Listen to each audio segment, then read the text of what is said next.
Give me back the brain cell. Want to say it was my turn? Cad, tell him to give it back.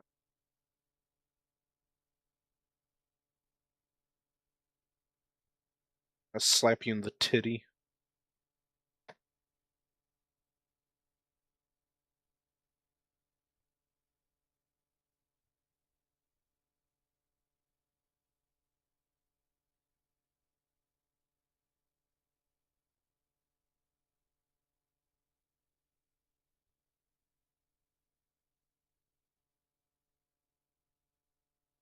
You have all the.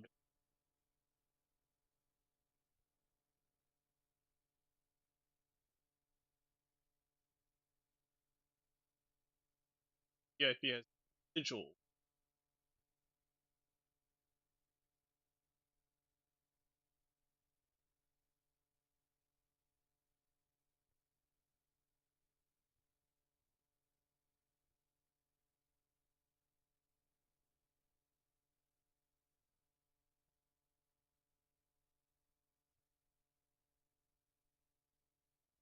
I'll authorize you.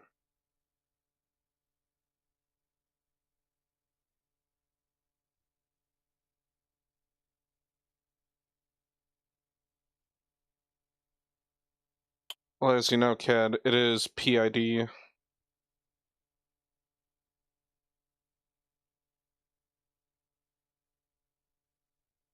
You know exactly what it stands for.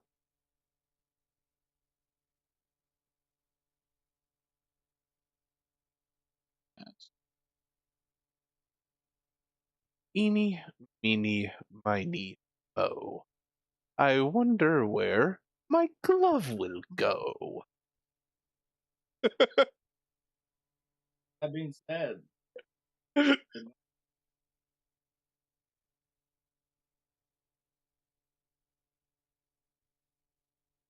We should definitely have a Kung Pao night.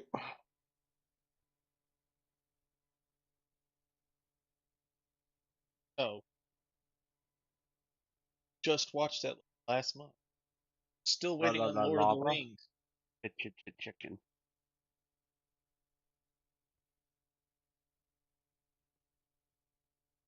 We're there for Kung Pao. Missed the baby scene. Well, I wasn't here for it. What about Kung? He wasn't here. You were definitely here, Cat. Because I literally said I could start. Yeah, I can. Single leg. Alright. Excellent.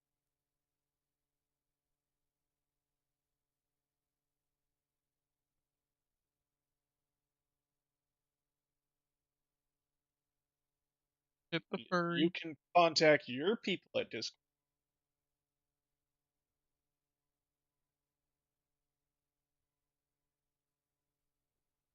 That's just They love to share their misery because they live in.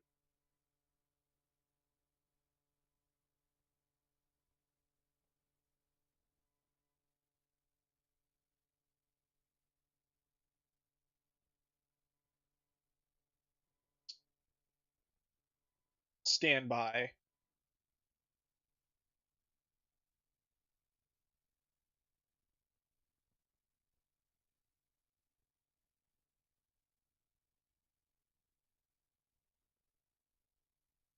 Another hand touches the bacon chat.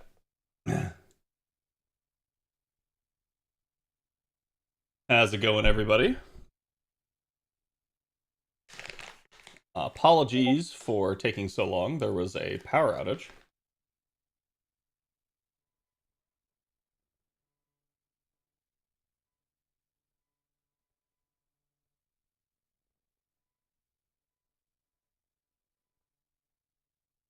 I have no idea if my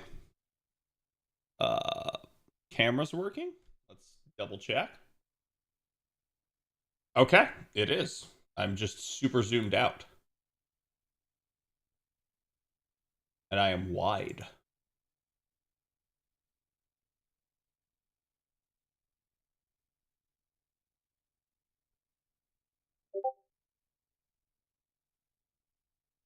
Oh my god.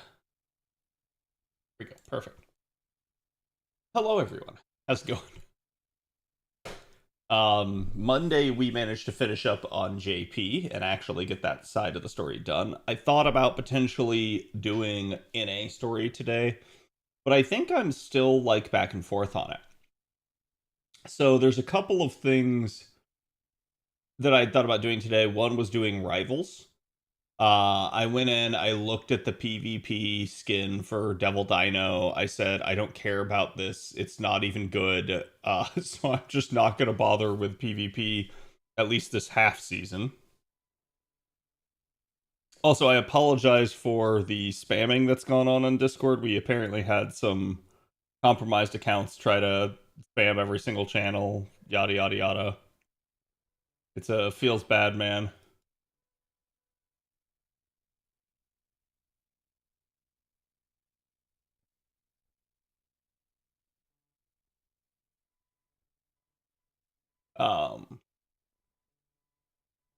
And so instead I said, why don't we kind of sit down, let's look at kind of the announcements that happened. I'm going to watch a bunch of them. Probably by all rights should not be streaming on YouTube today because of it, but whatever. If this stream gets claimed, it's going to get claimed.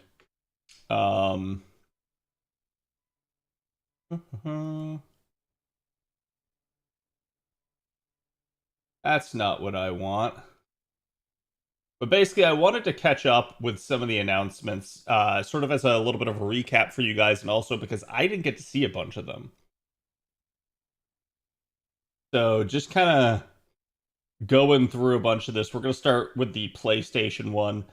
I'm only going to watch ones that I think are relevant / good, because let's be clear here.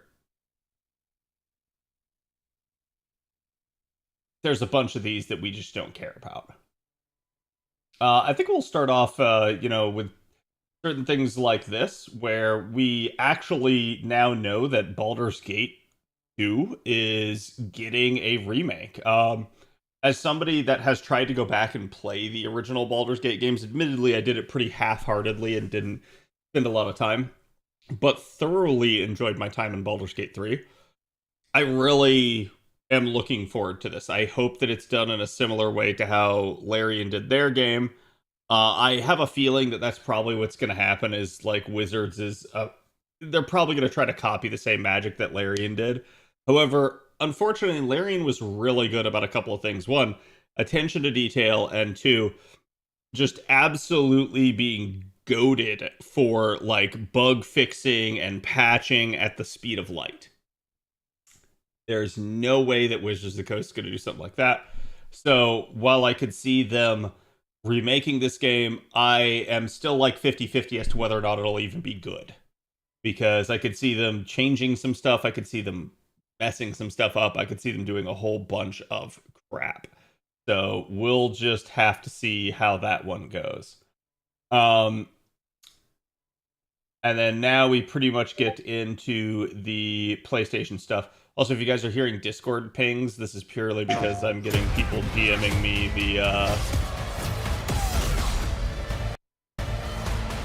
the actual, like, stuff. I'll also kill the song request.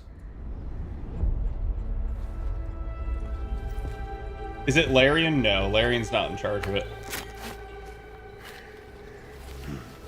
So this is See if we can PlayStation's new Wolverine game. Redhead. It's apparently a PlayStation Might be our exclusive. lead. He's definitely very hairy, which is Looks like true she to the took off into comics. the industrial park. All right, let's search the area. Looking good. Like, I don't know if this is done in Unreal 5 or Perimeter something, stable. Holding position. or it's some proprietary engine.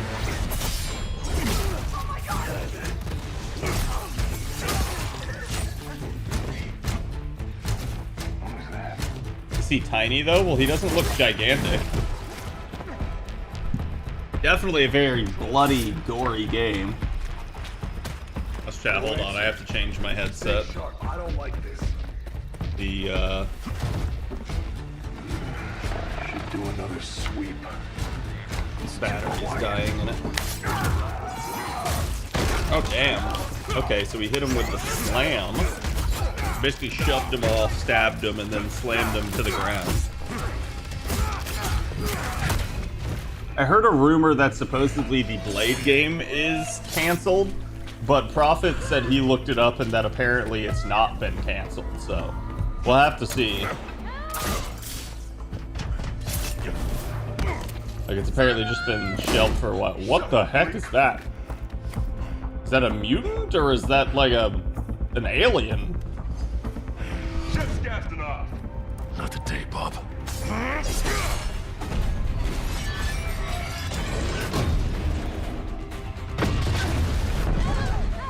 It's always so funny to me that he's just able to use metal to cut other metal, like, really, really quickly and easily.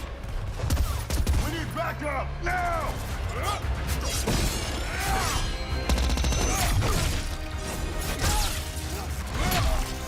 Oh, fuck. Yeah, this is a gory game.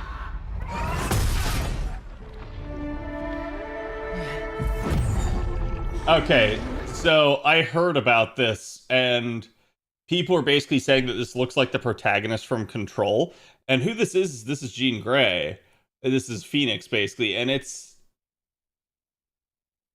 definitely toned down. I think we've all seen now that there is a growing trend in video games of desexualizing women. And while I think it's a-okay to have, you know, normal-looking women in your games, I think it's really stupid when you do it, you know, purely for the point of, like, bullshit, like, oh, subverting the male gaze and stuff like that, and like, all these catchphrases that they've said. It's really dumb. There are tons of hot guys in video games. Let there be hot women, too. There's no reason to tone any of this stuff down. It's just kind of stupid. So, whenever I see stuff like this, it just makes me go, what the heck? Now, I will say, at least to their credit, she doesn't look ugly. It's not like they actually made her look really, really bad. They just didn't give her her typical look. And for that, I can understand why there's some criticism, but this isn't one that I feel very strongly about. Yeah, that she will probably get modded. Except this is on PlayStation and not PC. There you are, Red. Her hair's awful. Yeah, I can see that. Jean? Is that you? Don't worry. You're not going anywhere.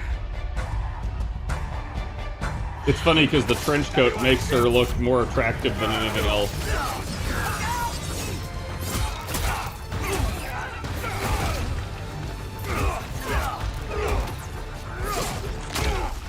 Jesus.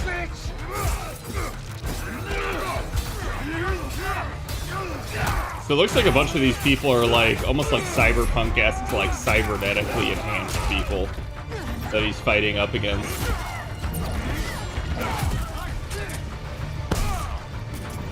Okay, bro just took that to the face. That's some great gameplay right there. I'm not gonna say he's gotta be perfect, but like, holy heck.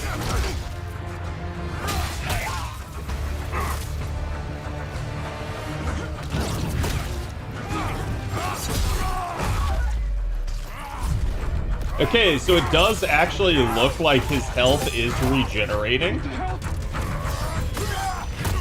And I think it was before he entered this mode, too. But this is very God of War-esque, where it's like the Spartan Rage. Let's go. Shit.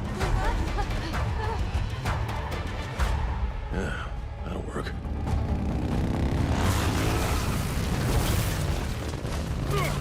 I really hope this isn't going to be like 007 First Light, where you press a button and it just does it for you. Games are way too on rails for these sorts of things now.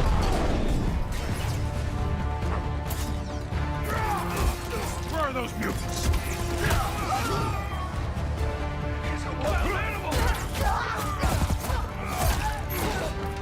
And this does look like a somewhat canned sequence where he can only move by jumping to another enemy. Yeah, I think that's what's going on. You can see his health is regenerating here.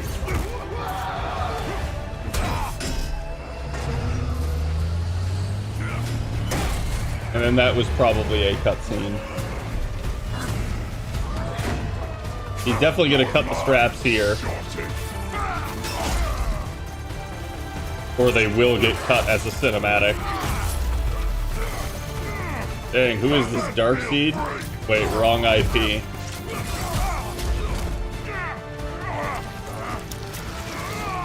Oh, he can quick time all his health back? I actually don't like that.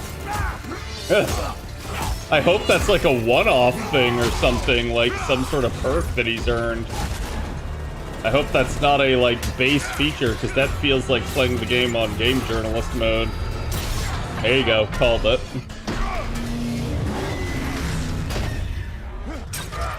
Ugh, that is my greatest fear when driving. Something just coming right through the windshield like that.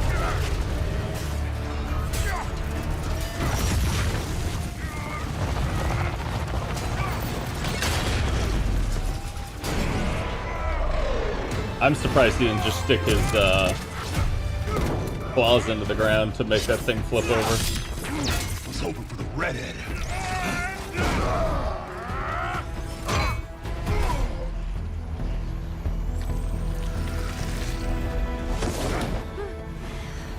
Let's get you guys out of here.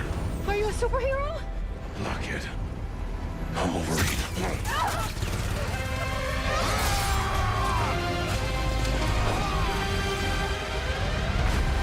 Okay. Interesting little snippet of gameplay there.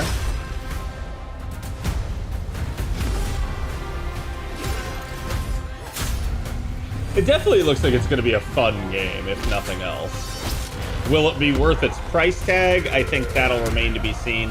It's always kind of the case with these theme parky superhero games, that unless we actually get some form of replayability, it becomes a little bit difficult to actually, like, I don't know, like, to actually end up making a, I don't want to watch this.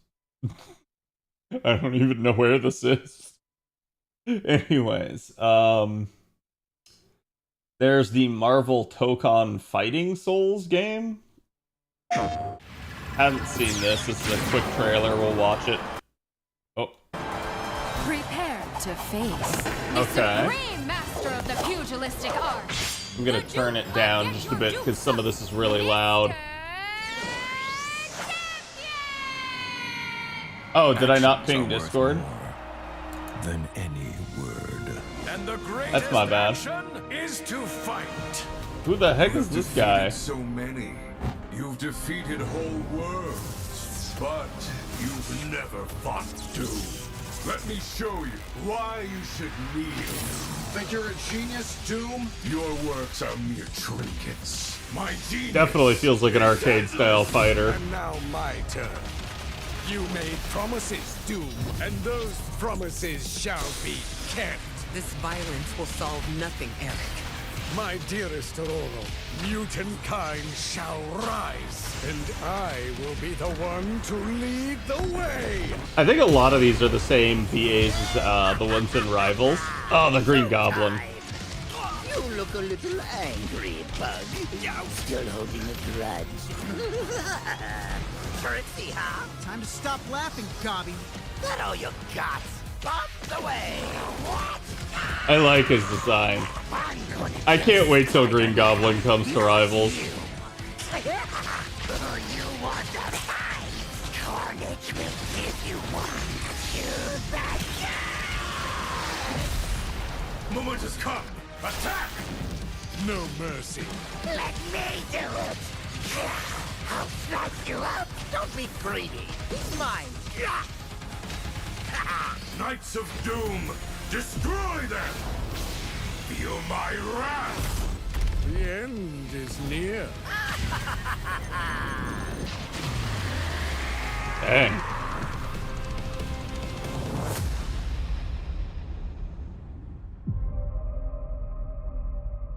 It's interesting because there's already some people in that I just don't recognize.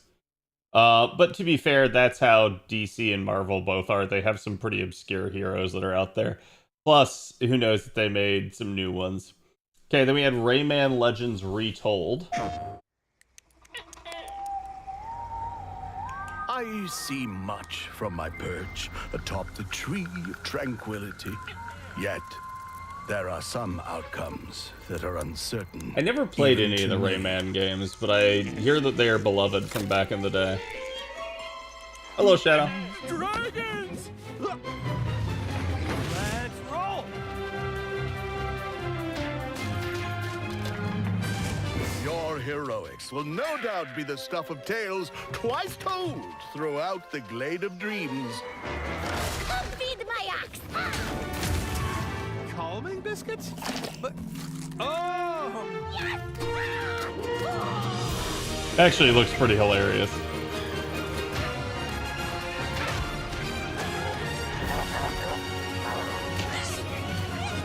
Holy shit, it's Sonic, yeah.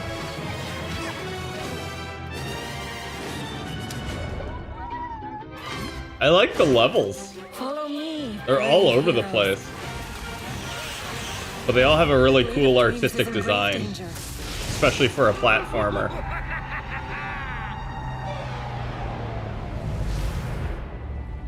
It's time I made my mark. it's 4 against 1. You don't stand a chance. Maybe he stands a little bit of a chance. Yeah, but it's cat. To the rescue. I am as fast as a falcon! Kick size! For the Glade, then.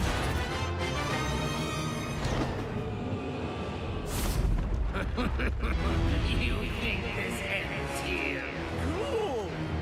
I'm here. That Patrick's VA? Are you ready for our SpongeBob? Honestly, it looks pretty good. Not gonna lie. That's kind of sad though when Rayman ends up being one of the highlights for this.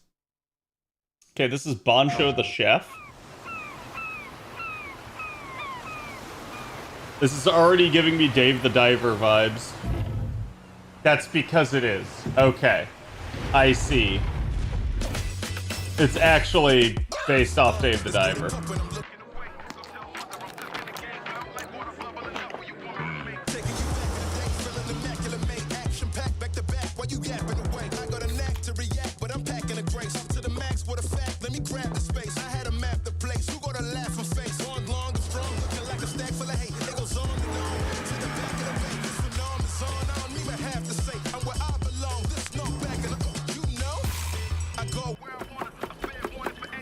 I say. You can't stop me and get sloppy to bear on them. They try to put me for mad, look at the tears on a mishpat. Yeah, so incredible. When you're this good. Okay, so they basically turned it into the cooking minigame. Oh god, it's got foodgasms.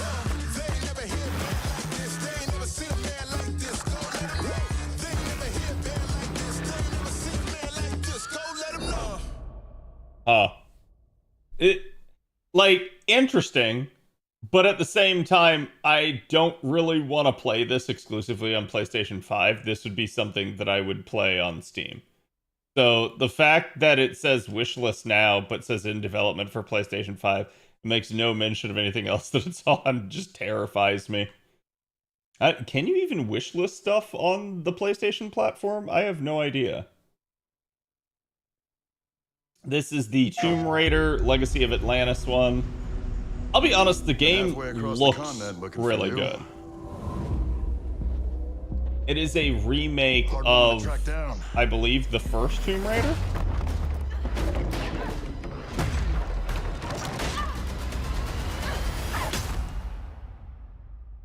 Well, you found me. Okay, I don't know if this is a pre-rendered cutscene, but this is like god tier like lip sync right here. Like whoops, I didn't go back far enough. Well, you found me. Like, look at that. That's actually really nicely done. So Crystal Dynamics is getting better. Ms. Croft, I hear when it comes to retrieval, you're the one to hire. And see, like, I see this segment and I go like, wow, that looked really cool. But is that a cutscene or is this something the player can do? I hear comes to retrieving, because I don't want to play a movie. I you're want to hire. I want an action game if that's the case. This Okay, isn't so it about looks like you can at least do a glory or cartwheel. money or making the world a better place. This is a puzzle, buried in centuries of silence. You don't strike me as someone who walks past a locked door without wondering what's behind it. There's a reason I can only trust you with this.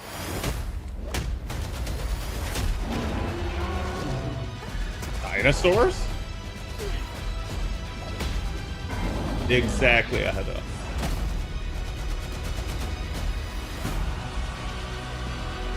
Like, I'm gonna tell you guys right now, like, the game, like, graphical fidelity is great. It looks amazing. But my #1 issue with every single Crystal Dynamics game, Gotta say, I captured your good side. the #1 issue is how short they are. And that they have no replayability. So they want $70 for a game that you are going to play for 12 hours and then be done. And that's the thing I just can't get behind. Like the 48-hour early access, you could beat it in 1 day. And you'd be done before anyone else gets the game. And I don't know that, to be fair, I don't know that that's true with this one. I'm just saying this is absolutely the epitome of one that I would not touch with a 10-foot pole until you get some, like, reviews that tell you the length of the game and whether or not, again, from someone you trust, whether or not it's worth the money. Because they're fun games. They're honestly really cool, and I do like them. But it's not worth paying $70. This is like a $20 game at best if it's like the other ones. And that, I think, is my issue with them. Next up is Phantom Blade.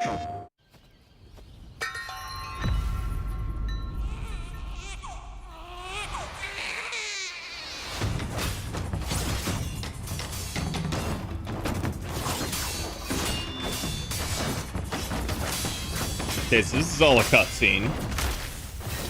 While it looks nice, I don't know that I care.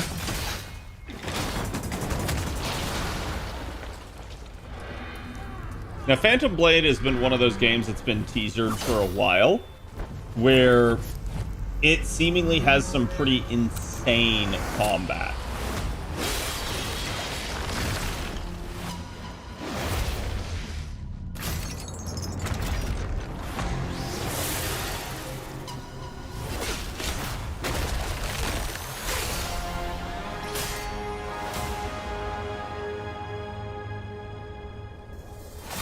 Wait, like that's it? Okay, that's actually pretty disappointing for Phantom Blade. I was expecting a full-blown trailer, but I guess they're not ready for that yet. Dynasty Warriors 3 Remastered. I'm not sure how much I care about this. Some of you guys, Dynasty Warriors is like the GOAT for you.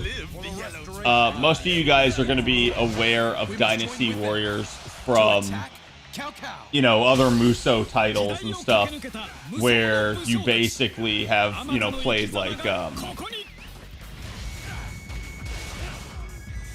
shit, what's the Fate game, chat?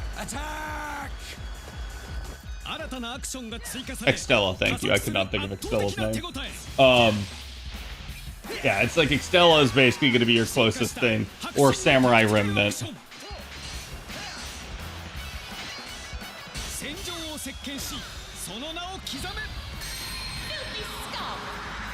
Filthy Skull.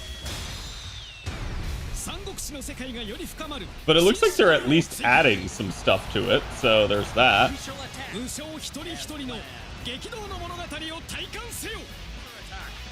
Onward! We must press harder!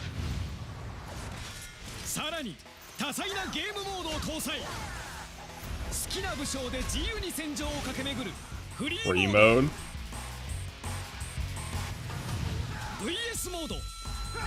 Oh, they're actually having a versus mode. Interesting. That'd at least, like, give it some replayability.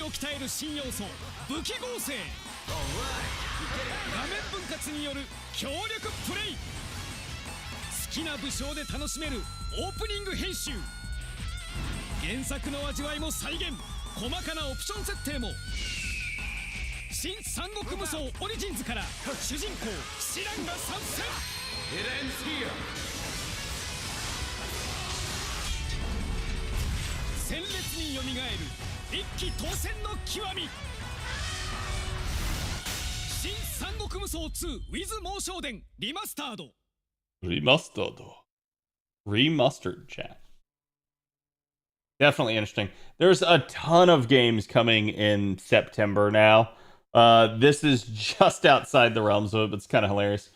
I'm not gonna do the No Rest for the Wicked because that's out on PC and it's been in early access for a while.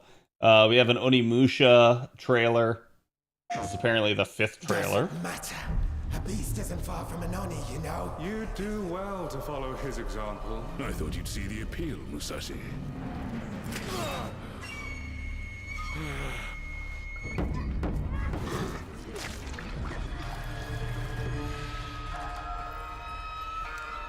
That castle on the mountain.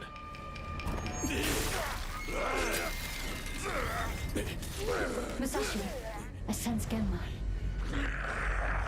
Definitely feels like they're trying to almost go with a Sekiro style vibe for this. Which, to be fair, Onimusha predates Sekiro, but... The castle's owner Okay, so you got a little bit of platforming.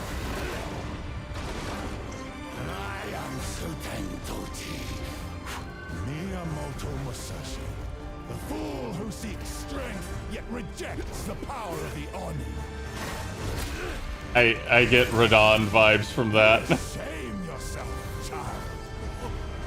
Witness my might. If you live by the sword, fighting is everything. So you've lost. Will you swap the sword for a trowel? Like hell I will. No. What then? Are you going to start taking human souls? If human souls are what it takes. To be fair, I think Capcom is just one of the best, like, studios right now for pumping games out. They're doing a great job with fan service and tailoring to what their player base wants, nostalgia-wise. And I think that's a lesson that so many Western studios could learn. Then get going, Onimusha. Like, they seemingly make games for fun, not, you know, just for no reason whatsoever.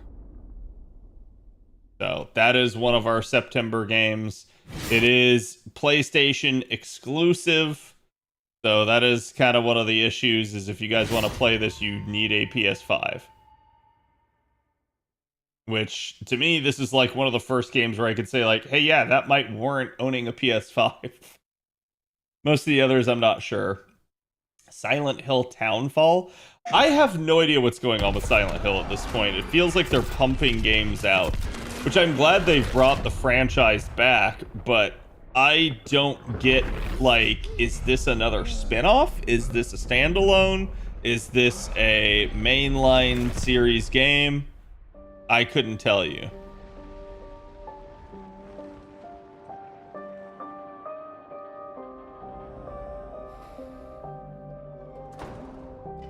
Hey! Who's there? Simon. Are you there? I will say, I think Resident Evil 9 could have actually been a lot better than it was. I have some criticisms of it. I don't know that everyone will share those criticisms, and I think a lot of people do like Resident Evil 9. Something doesn't feel right. But ultimately, I wasn't a fan of the dual nature of the game in the end, because it just made me want a game that centers around Leon and just has way more action-oriented combat. To which people are going to say, well, go play Resident Evil 4. But I'm like... Zoe? I'm sorry. That's kind of what I want. I want more in line with Resident Evil 4. I do think there's people that want the slower, more methodical, more horror vibe. But to me, my counter is that, like, that is kind of more what a Silent Hill is for. At least in the sense of it feels like a lot of the more modern Resident Evils have been more action-oriented. And it's really only been with these like more recent rehashes that we're starting to get into that. I will say I love the Metroidvania style of like unlocking the map and things like that. I just was not ultimately a huge fan of how they did Grace. I felt like Grace's segments were pretty bad because she didn't have a way of fighting back. And it felt like they took that agency out of the player's hands. So that's primarily one of my big issues with it. So still not really sure what to think about this. A lot of this was cutscenes, so it is what it is, but it definitely could be interesting. Feels like they put Ash in a video game. The new Ace Combat. Wings of Thieves. The target is the front gate of the capital of our homeland, the Federation of Central Usia. We will storm from the sea and take the capital back from our enemy. So you're the next one? The one whose rear we'll have to cover? So did they just make a, like... Because chat, correct me. The Ace Combats happen normally in the real world. Like there's fictitious events and stuff, but like it's normally the real world. And now it feels like this one they created their own separate world for it. No? Okay.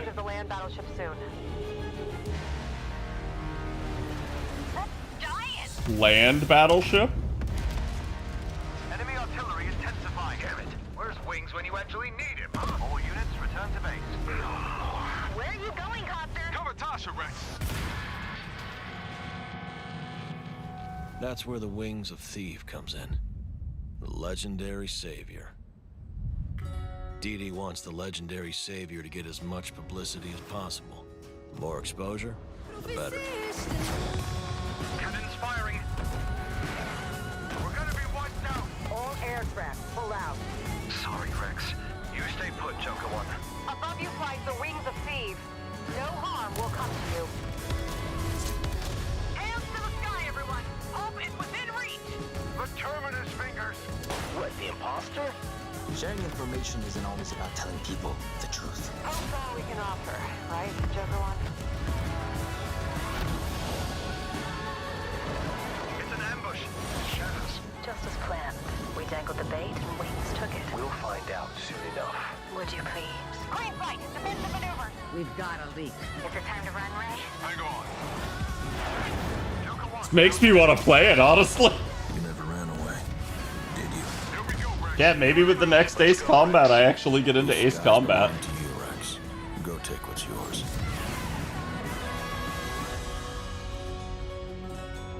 This to me is the epitome of a game, though, that you need either an actual like joystick or you need a frickin' like controller. Don't play this on mouse and keyboard. They seem fun if you have the hardware, right?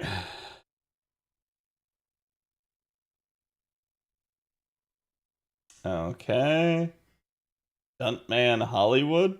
I don't know what this is.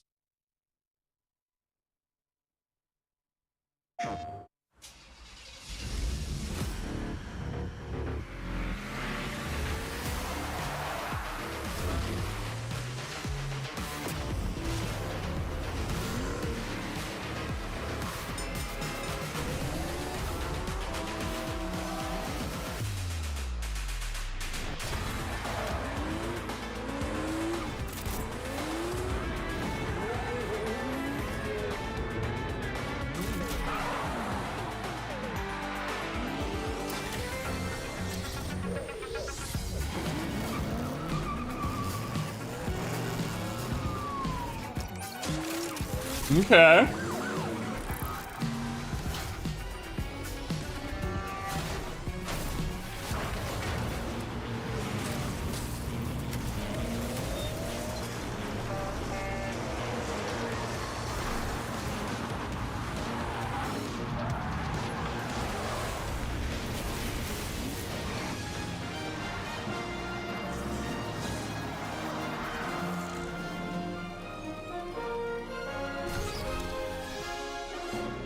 They must have spent a lot of money to get the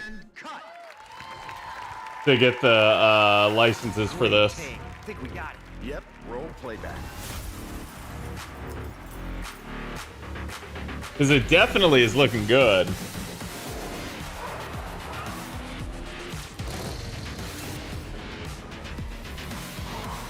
So do you like reenact scenes from movies, or is it like just their own things?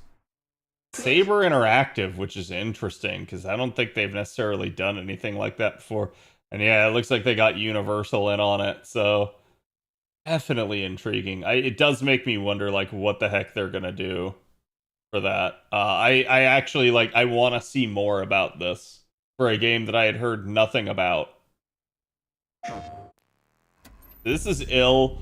We've already seen some stuff on it before. There's a wounded man. Nasty injuries. It's like a beast tore him apart. It's very Resident Evil. Are you drunk or something? Do him up and show him out. But he's still weak, so be careful. What's going on? Okay.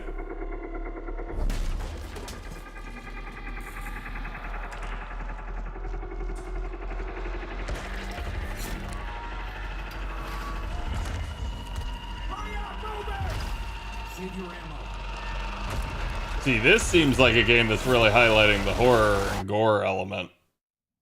Die, bastard. And you're tough. Surprisingly lively for someone who just came out of a coma. If you want to survive, you gotta hustle.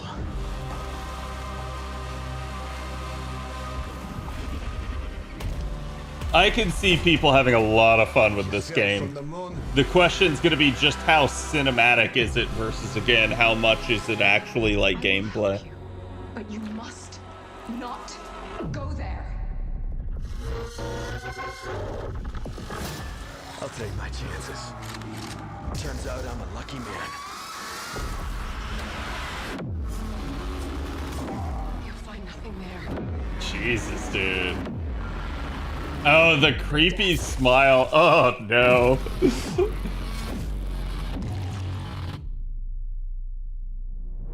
Well, good luck. Keep quiet in there. Yeah, there's some people that are gonna friggin' love that game. I can just tell you right now. Control Resonant is the new Control game. I don't really have any interest in the Control series. I tried playing it. I know it's a spin-off of the, what is it? Sam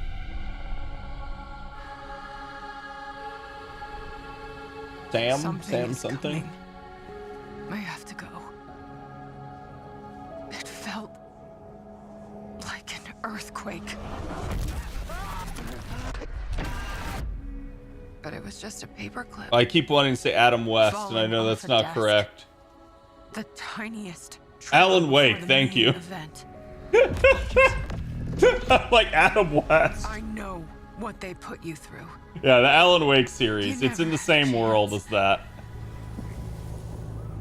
But I tried playing Control, and I had no context for anything, and the game didn't explain anything.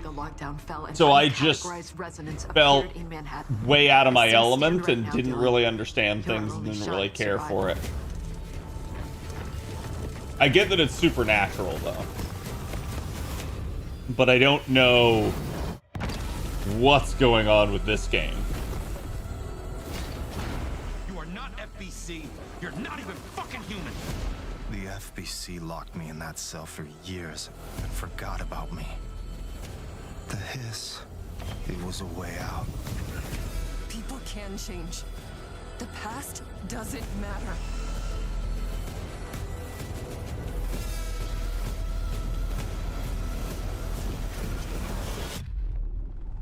Who are you today?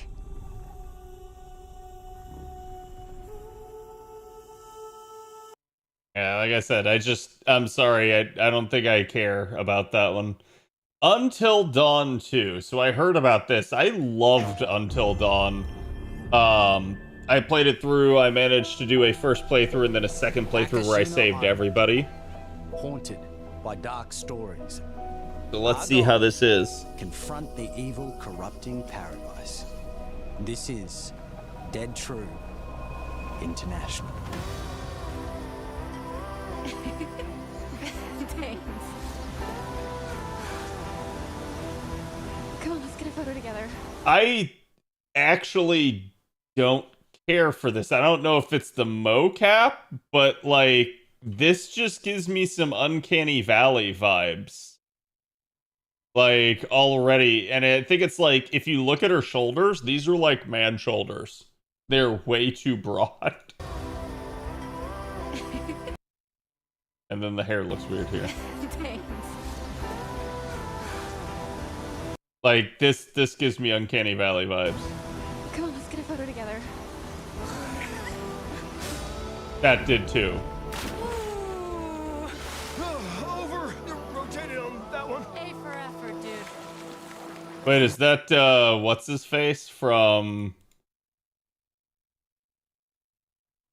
the guy that plays shit, what's his name?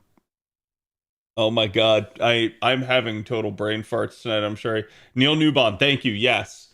It is Neil Newbon? Okay. Rotated on that one. A for effort, dude. Who's the buff idiot?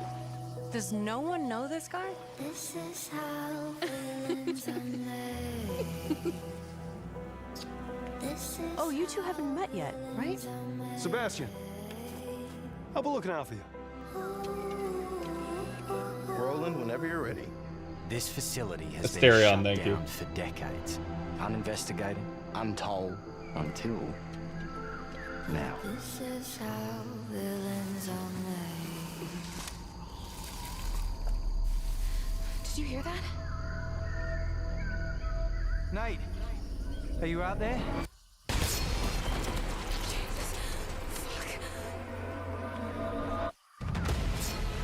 We gotta go. Right! I have a bad feeling. Let's get rid of it.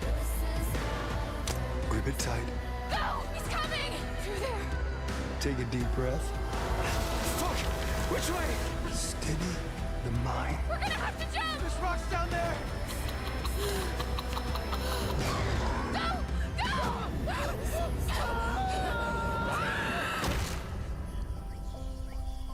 Can you do what needs to be done? Oh, it's that dude again.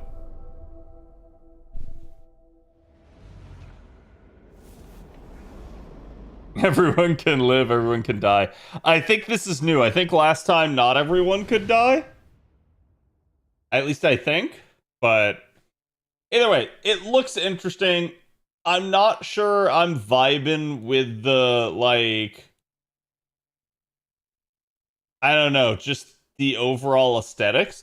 I think it's because the lighting in this engine and the setting is making these models look really rough. Everything is hyper realism except the models, which are clearly 3D models, and it almost looks like they're cartoons and out of place in their environment, at least to me. Maybe to you guys it doesn't look that way. Let me know how you guys feel on that. Ah, yeah, this one. This one is the one where we got all of the memes. All of the memes, chat. It doesn't feel real, yeah. The quarry is done by the same people. Okay, I was about to say, like, do I need to do something, or is it not playing?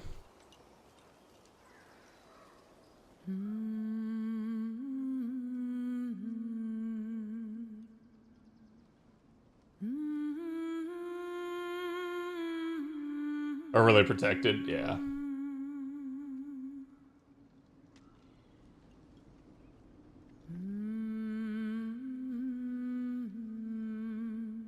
Bro, for a teaser trailer / gameplay reveal, you are already taking way too freaking long. Why is this 23 minutes?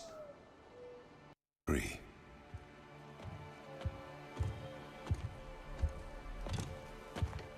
Whoa.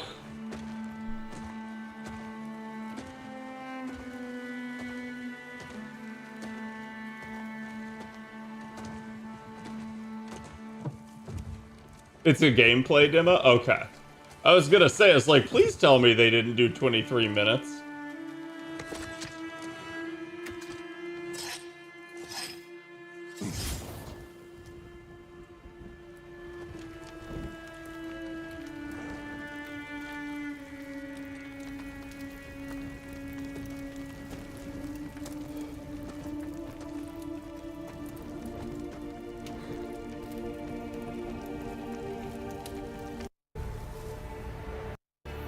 Forgive me, chat, I'm skipping forward a little bit, because for those of you guys that have seen it, you've seen it, and if you haven't, it's technically spoilers, so...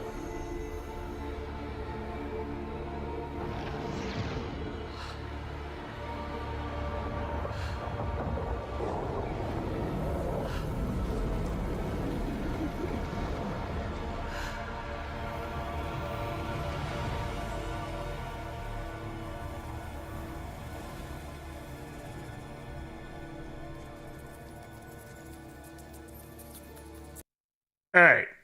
I don't need to see anything else. Let me explain to you guys the things that are wrong with this right out of the rip. As someone that has played the God of War, like, recent games. Her death is the entire reason for the series.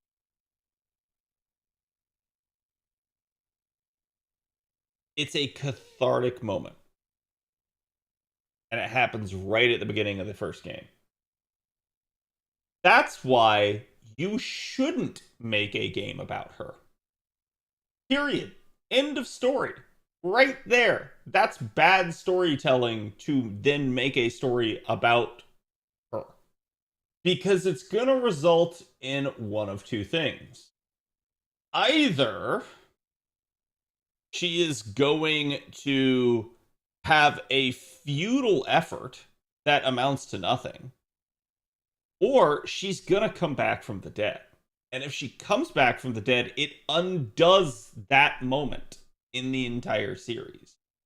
They'll be like, oh, no, it's this is what we were fighting for. That's not what Kratos was fighting for. At no point was Kratos fighting to revive her. Kratos was like, boy, you have to accept she is dead. They were fighting in spite of it, in the face of it, not to rescue her. So, all on posit, but also, yes, this straight up is uglification of women in video games right here. This is the classic example. People have tried to sit there and be like, we got the chuds now.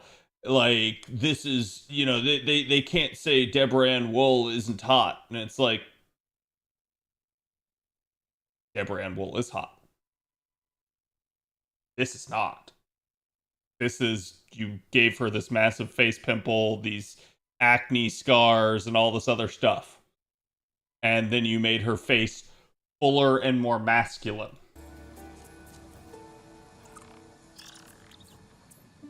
So, it is what it is.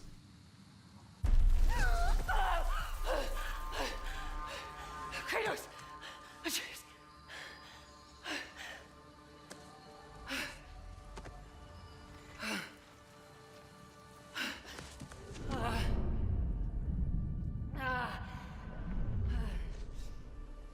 Is she a goddess? No, she is a Jotun. Where am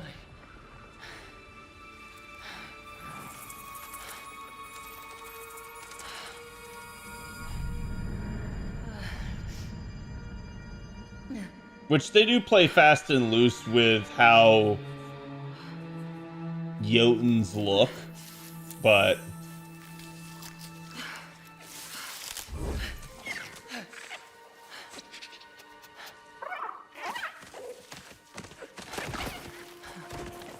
yeah, it's like me when I get up in the morning. Where I am?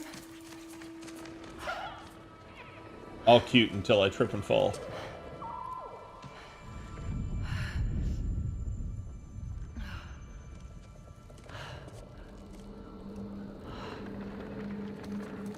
Okay. Burned clothes. The pyre. It happened. They're starting on the path. It's just... I didn't get to say goodbye. It's just... Girl got better ups than LeBron. I didn't get to say goodbye.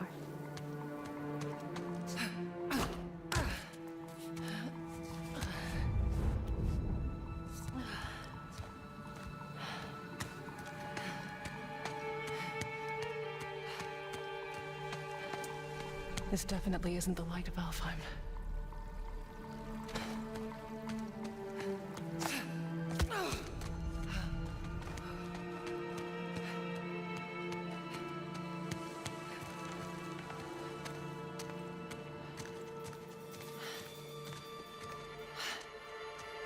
Mask. How?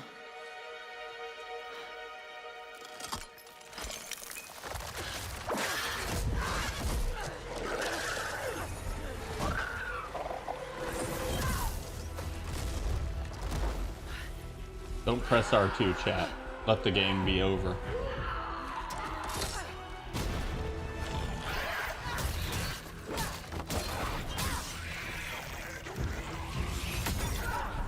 Oh, come on.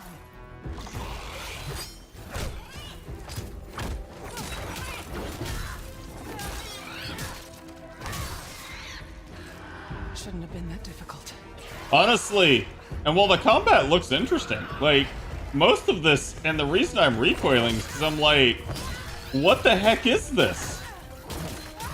She seems like she's stronger than the God of War, and it doesn't make a lick of sense to me. Yeah. Armor. Good idea.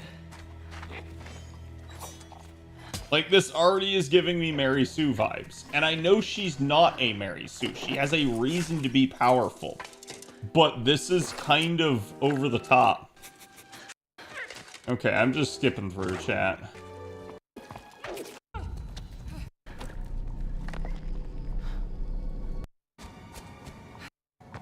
Lore-wise, she's the equal to Kratos. That mask. No, it can't be. It's not I don't possible. see how that's possible.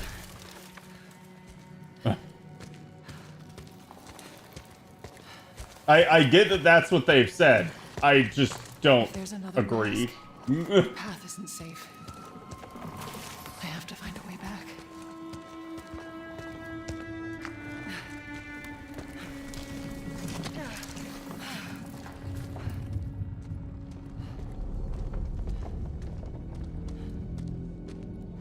Yeah, chat, just because it's in the lore doesn't make it bad. Or not bad. Like, my point is, she's a Jotun. That's it. In no other way is she special. And while that does carry some weight to it, it doesn't, to me, mean that she should have that capability. Did she come from the Eagle Outlaw? Not the gates. The gateway is closed.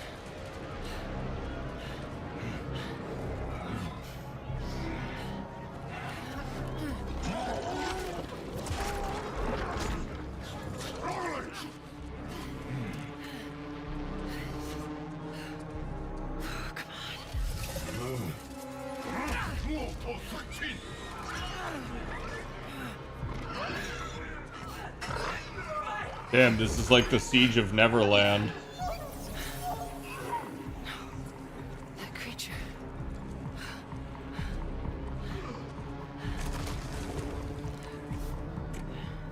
Hey, hey! Kid. Let him go! There's those evil Mongolians. Just killing things for the sake of killing things.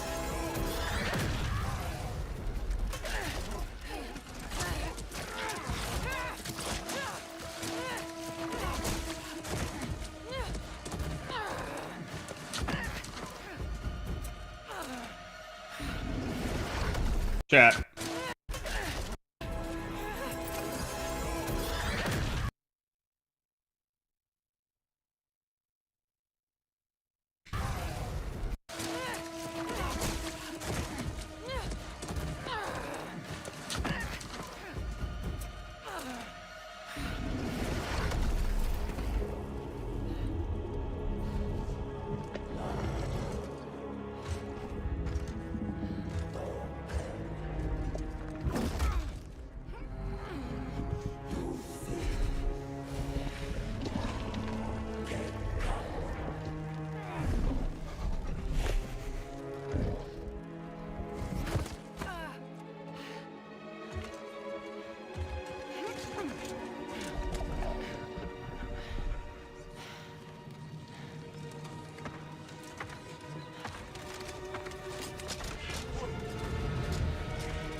So I've already heard that these are two gods of war. It's like the Mongolian god of war and the Egyptian god of war. And I'm like,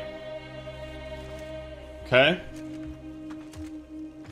Why are they collaborating?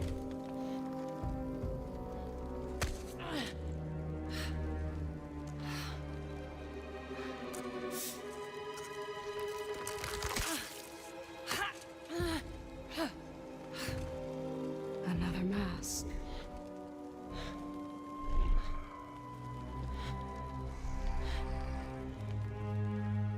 This is important to you. I wonder, do you think this could set you free?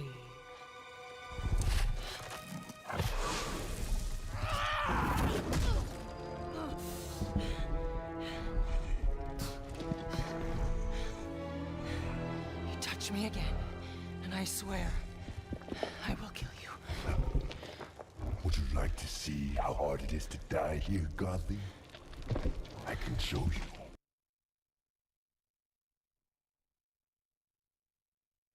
Godling?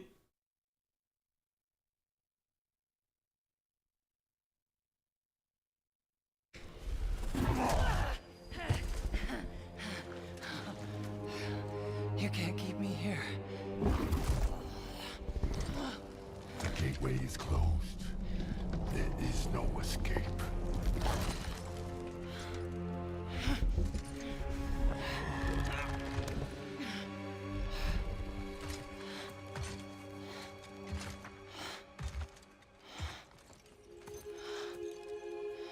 Resisting the truth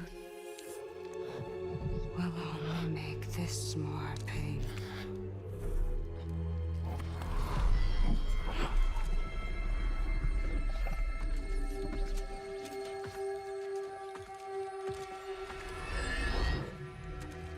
Sekhmet. No, Betsy. I will handle that problem. You deal with our new pet.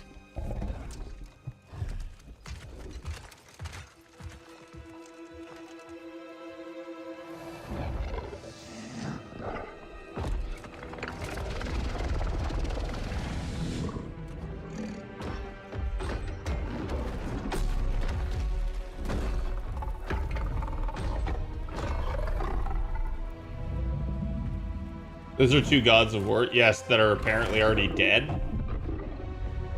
Because this is like the underworld of the gods, apparently.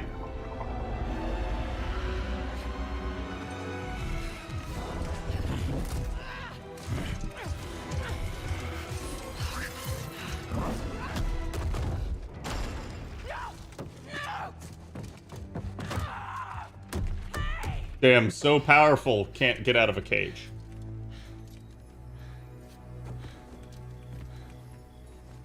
Let me guess, there's a magical doodad that prevents her from getting out of the cage. Okay. I think they're gone. Just be careful. Fresh air. Oh, you're different. You're a cube. So people have already pointed out that they stole this from You know Bleach, what? It doesn't and it's matter. kind of How do we hilarious. get out of here? Yeah, we've tried. There's no way out. And you're a talking sword. I'm not the sword.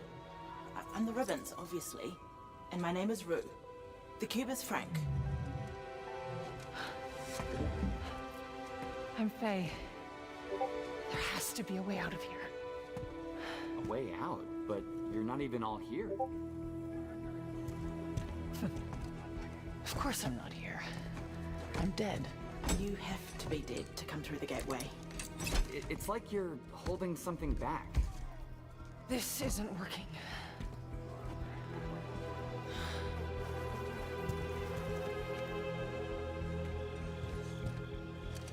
Where are we anyway? Afterlife of the gods? I call it the everyone. Afterlife of the gods. Great. So, what's the plan, boss? Not your boss, Frank. That cask. That's why you're trapped. Yeah. Wait, you made that big explosion happen, right? Could you do that again? My magic, it's wrong here. I feel wrong here. You want out, right? I think we all want that. We definitely do. Faye, you need to accept it. All of it. You're dead. How? How do I accept that? Simple. Focus. You're here. Be here. It's really funny because I saw somebody contrast this with a line from the original God of Wars where Kratos says that he'll never accept death, and that's a coward's way.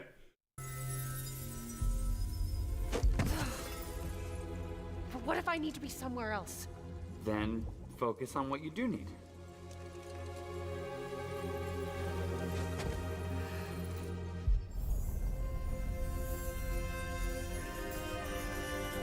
Find your way home. Hey, that's it. What were you thinking of? A promise. Okay, we'll take it. Now let's get out of here. Okay. Get ready.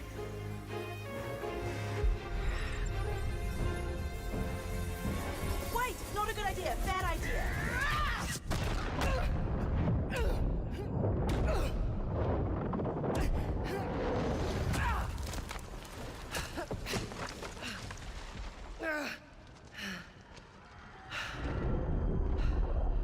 Kratos.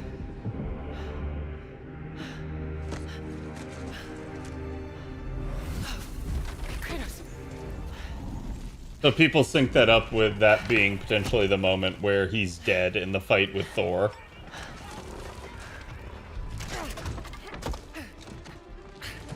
But that's still just really weird. What's the title of this God of War game? I think it's God of Laundry.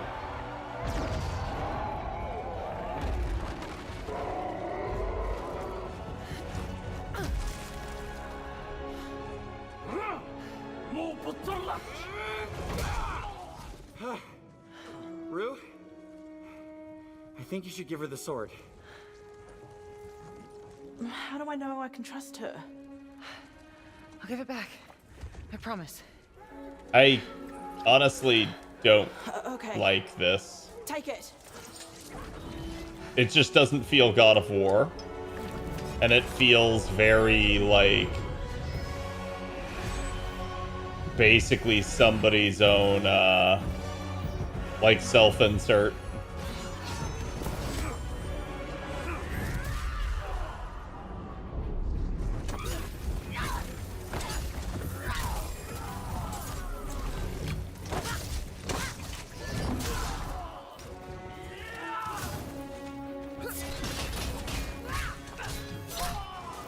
Lady, you need to get out of here. Not until I get you out. I don't need help. I also think it is predominantly made by women for women, in the sense that, like, so much of the color scheme is pink and purple. Like, even the flames are purple at points. Not here, obviously.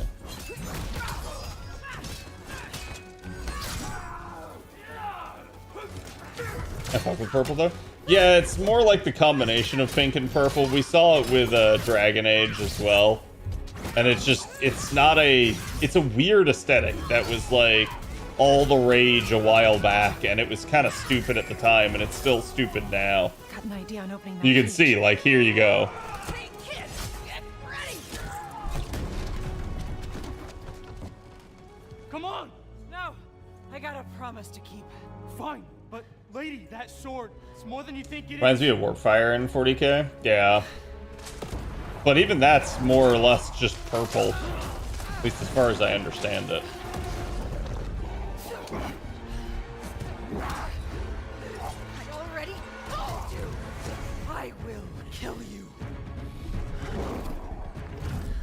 Don't make promises you can't keep, Gotham.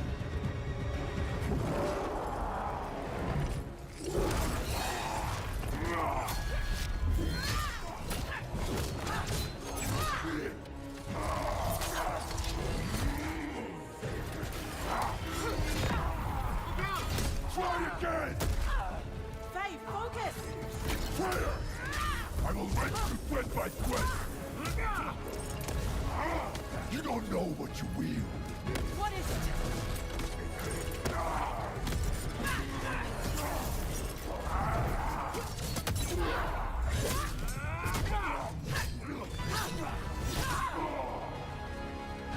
You're scared of this sword. Why? I fear nothing!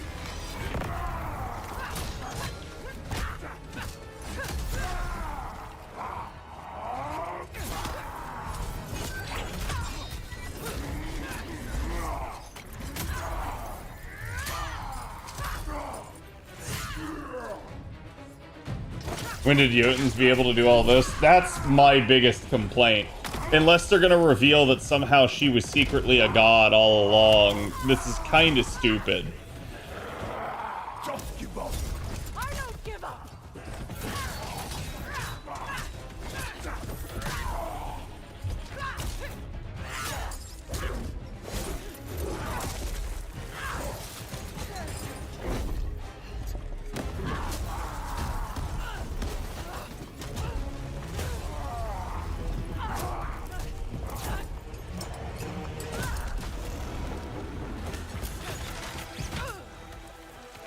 Like, I'm giving her a pass on being able to take the punishment just as a Jotun, but some of the, like, other crap here is just kind of ridiculous to me.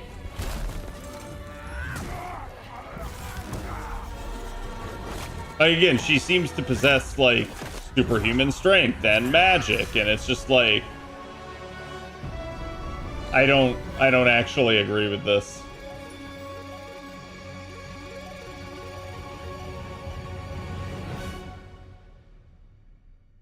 Hi, I'm Cory Barlog, head of creative at Santa Monica Studio.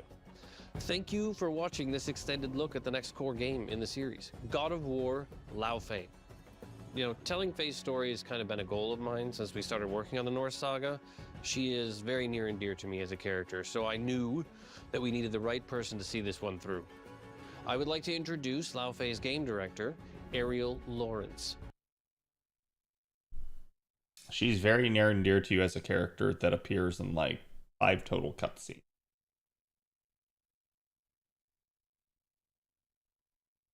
Whom I've had the pleasure of working with for more than 20 years. Man, there is nobody that I trust more to bring this story to life than her. Well, thanks, Cory. Hi, I'm Ariel, and I'm honored to represent the entire Santa Monica Studio team. We hope this small slice of game we've shown you today has given you a good introduction to what it's like to be Fei and the kind of trouble she finds herself in the afterlife of the gods. The team is still very hard at work creating this new adventure with Fei as she fights through the Everywind to save the ones she loves. You can expect us to be back with even more details as we get closer to release. We're super excited and cannot wait to show you more of the magic and danger that awaits.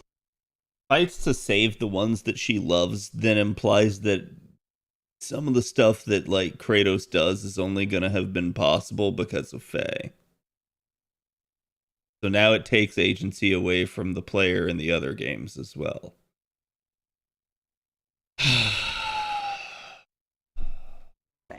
Until then, thanks again for watching. Bye. It's basically just emasculating Kratos, and I kind of hate it. I think, like, as much as I've enjoyed the other God of War games, I think I'm just not going to touch this one with a 10-foot pole. Kamuri, Hunt the Unseen.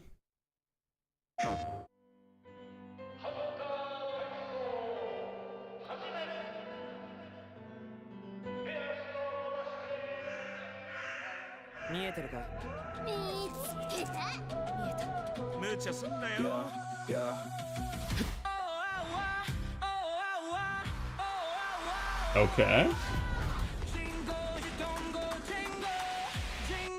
This is like a PvP game?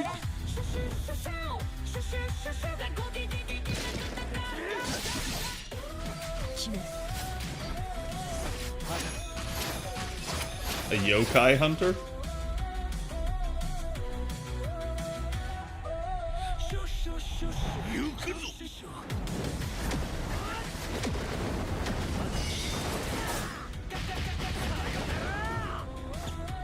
Shoot!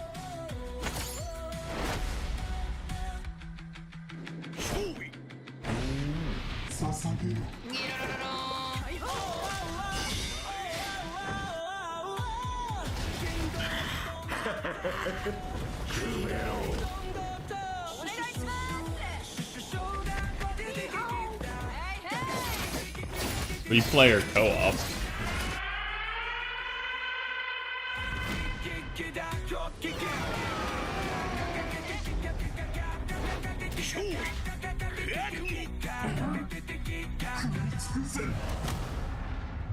I feel like this trailer's doing a lot of work for the actual game. But it's also just, like, slices of action, so I'm not really sure what the actual, like, gameplay loop is supposed to be. So that could be better than it looks, or it could be worse than it looks, and I'm just not really sure. Lost Wild.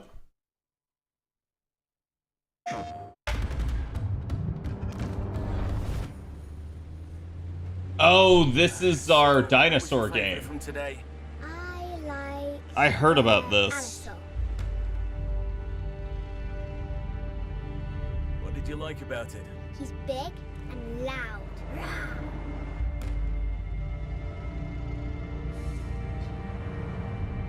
Oh, I think my favorite is the Diplodocus. My favorite is the keep your eyes on the road.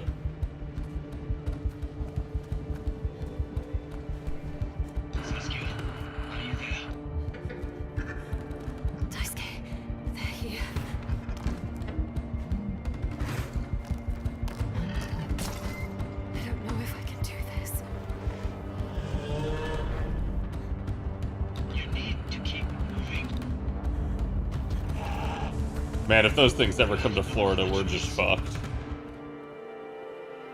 Having gators and sharks is bad enough. We don't need the ability for them to fly.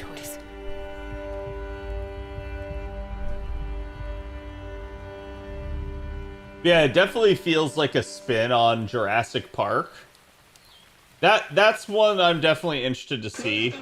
I'm a little sad because it doesn't say anything about Steam, but I'm at this point, nothing on this thing has had like Steam, and I'm getting the feeling these are all just PlayStation versions of the trailer, so we're just not getting to see anything that is Steam.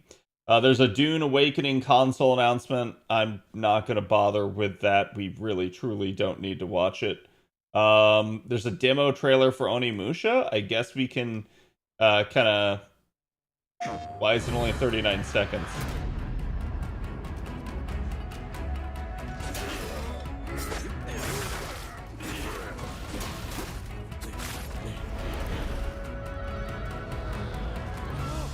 Damn, I didn't realize he had the Infinity Gauntlet.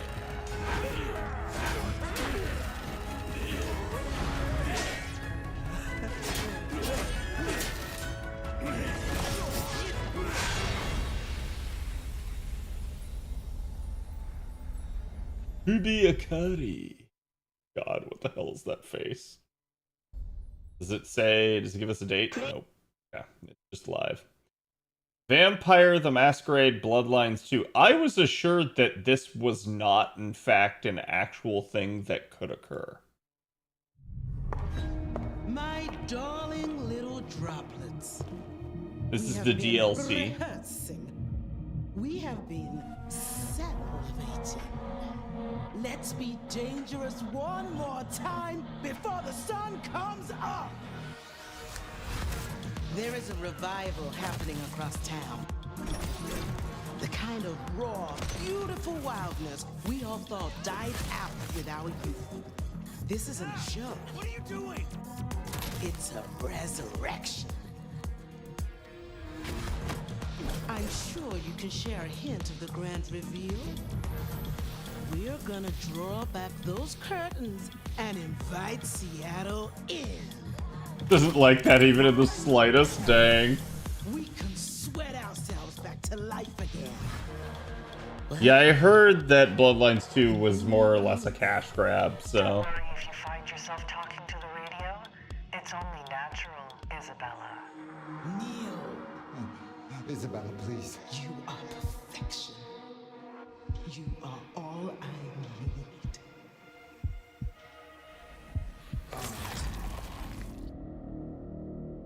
Okay. Coolio. Yeah, we got news about the Stargate TV series getting axed, which is just so stupid. There were future plans for Helldivers. Was that an announcement for Metaphor?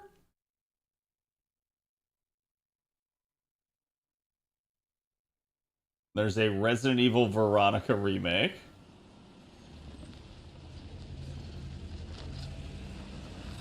Metaphor's coming to Switch, gotcha.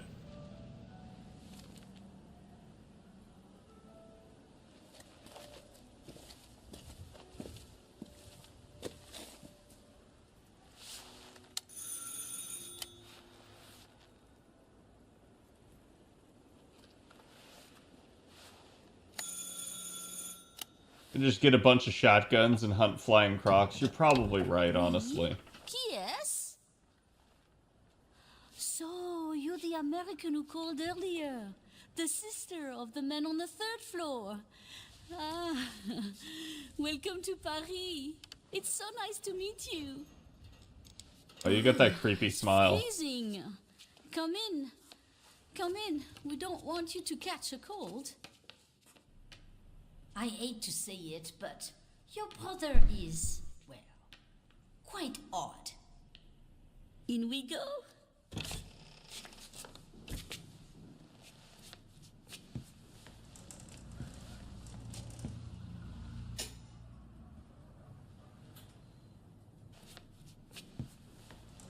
I like how she just lets us in without us saying anything. Oh, Just assumes. Mais quel pagaille! He's made such a mess again. Think, I just cleaned it up a week ago.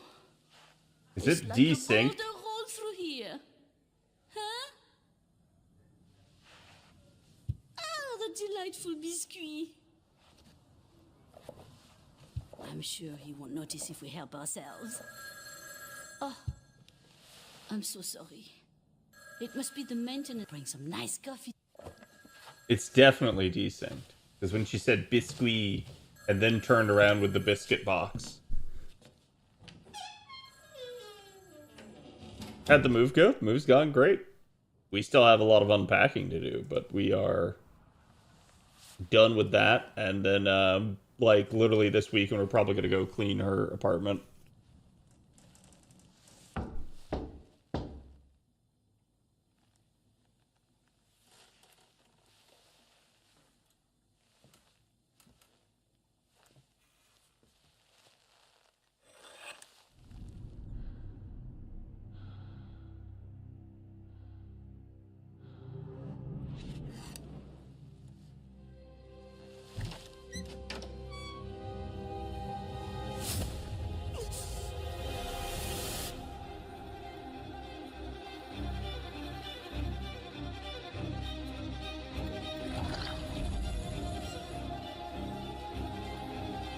I was gonna say, I honestly could have done without the whole, like, 2-minute slow intro scene.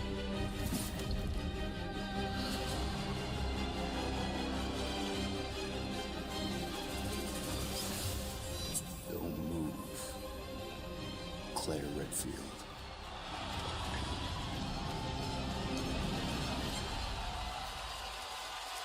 I love it when they include the, like, audience cheering like that.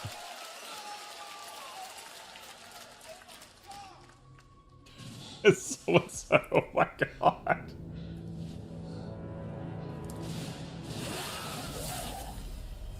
Well, that explains the audio desync. So, basically coming on everything. Yeah, Capcom doesn't care. They're just like, screw your exclusivity, man. We have money to be made. Gen Atlas World Premiere trailer? What is this?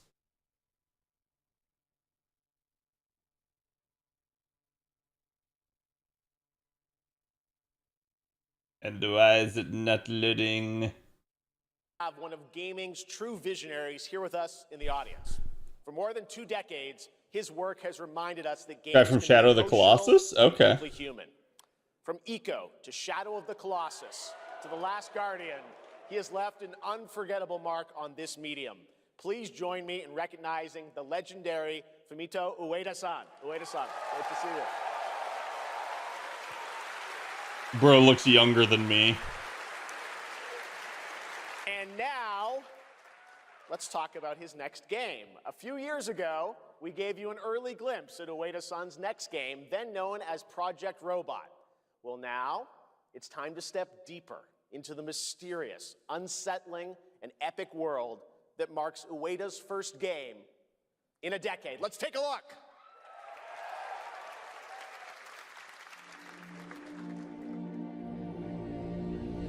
Okay. Epic Games Publishing. No.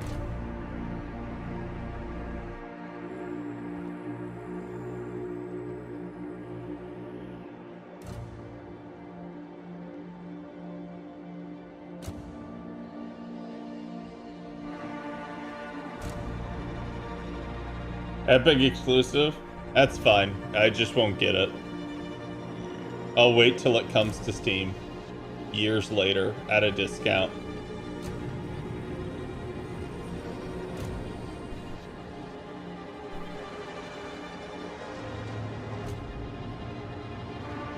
I think a lot of these game devs underestimate how damaging that is. That basically they're going against the consumer when they do stuff like that, and the consumers are just like, I'll just wait.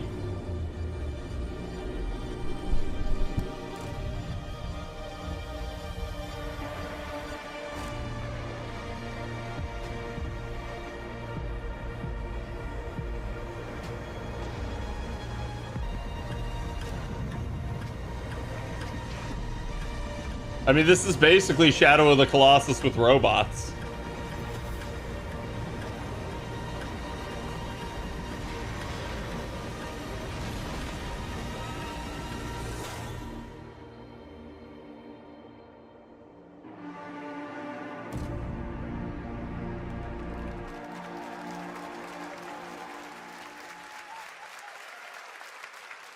Does that look incredible?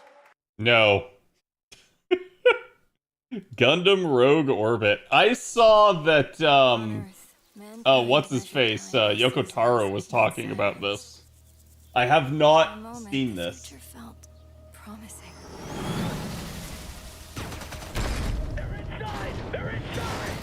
Out here, that promise is a lie.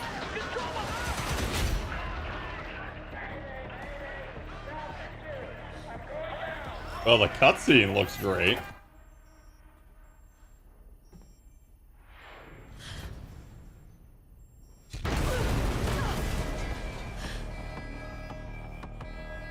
What are they fighting? Aliens?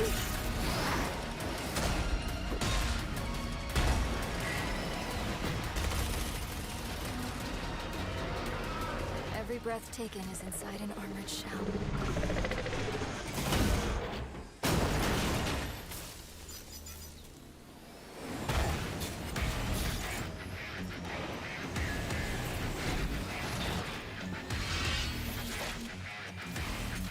You're our last hope. Dude, chat, when was the last Gundam game? The darkness coming for us. This is like Space Kaiju versus Gundams, and I'm here for it.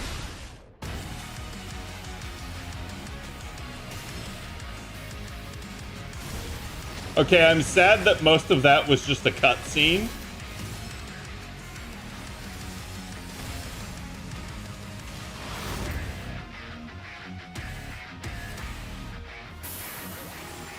But it definitely oozes like a coolness factor. Find me. I'm here.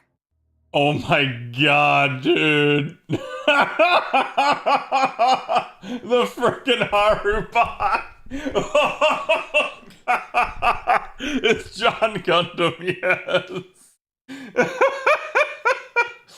Oh, that's great, dude. I'm sure Trubs was freaking out when he saw this. I'll have to talk to him about it. That definitely looks amazing.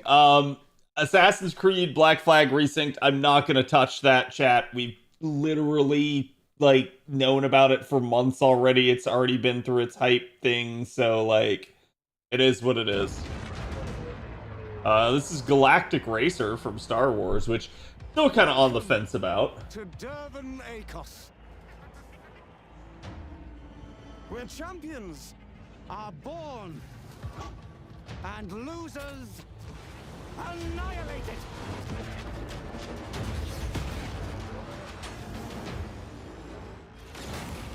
My sources say you've been making friends amongst our fellow League pilots. Please let there be more to this Racers game. Don't go head to head against Bulba.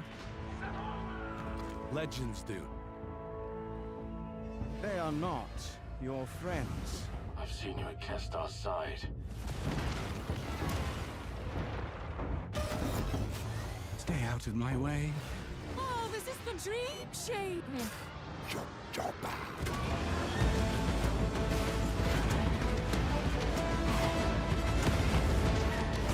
Do you get to pilot as Sebulba? There's a reason why they call Kestar Bull the champion.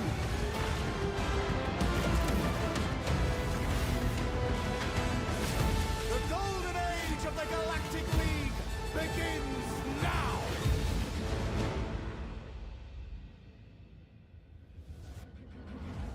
I'm still just so unsure of what to think about this game. Please tell me something about the gameplay loop. There's clearly a story. Tell me something about, like, do I get to upgrade my ships? Like, what do I do? Like, this is what I want to know a little bit more out of. And to be fair, they may have released this info and I just don't know it because I haven't had the time to look into it, but that's where I'm at this point. Yeah, this is Guild Wars 3.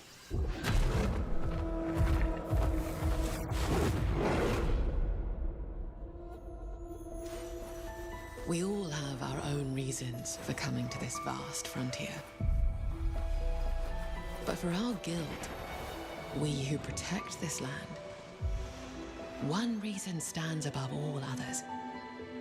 Our wonder. One reason guild. We who protect this land.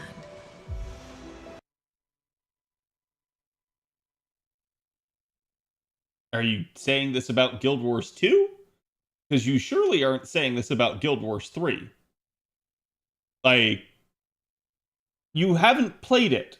One reason stands above all others. Our wonder. You feel it too. I see it in your eyes. Wonder at the astonishing power that shapes this land of awe. At the great spirits to whom we are bound. At the gods who hold dominion over all.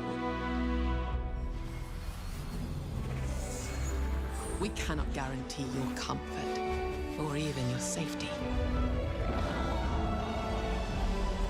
But if you yearn for horizons unexplored, Horizon Zero Dawn. If you didn't tell me that this was a Guild Wars trailer and they just said that Horizons thing with the way that mount looked, I would have actually predicted that this was a Horizon MMO. for fellowship and purpose, for a cause worth dying for. To you, we can promise magic.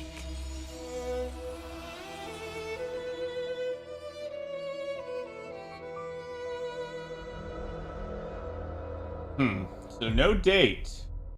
Oh, okay. Beta begins fall of 2027. I'm gonna say this, chat.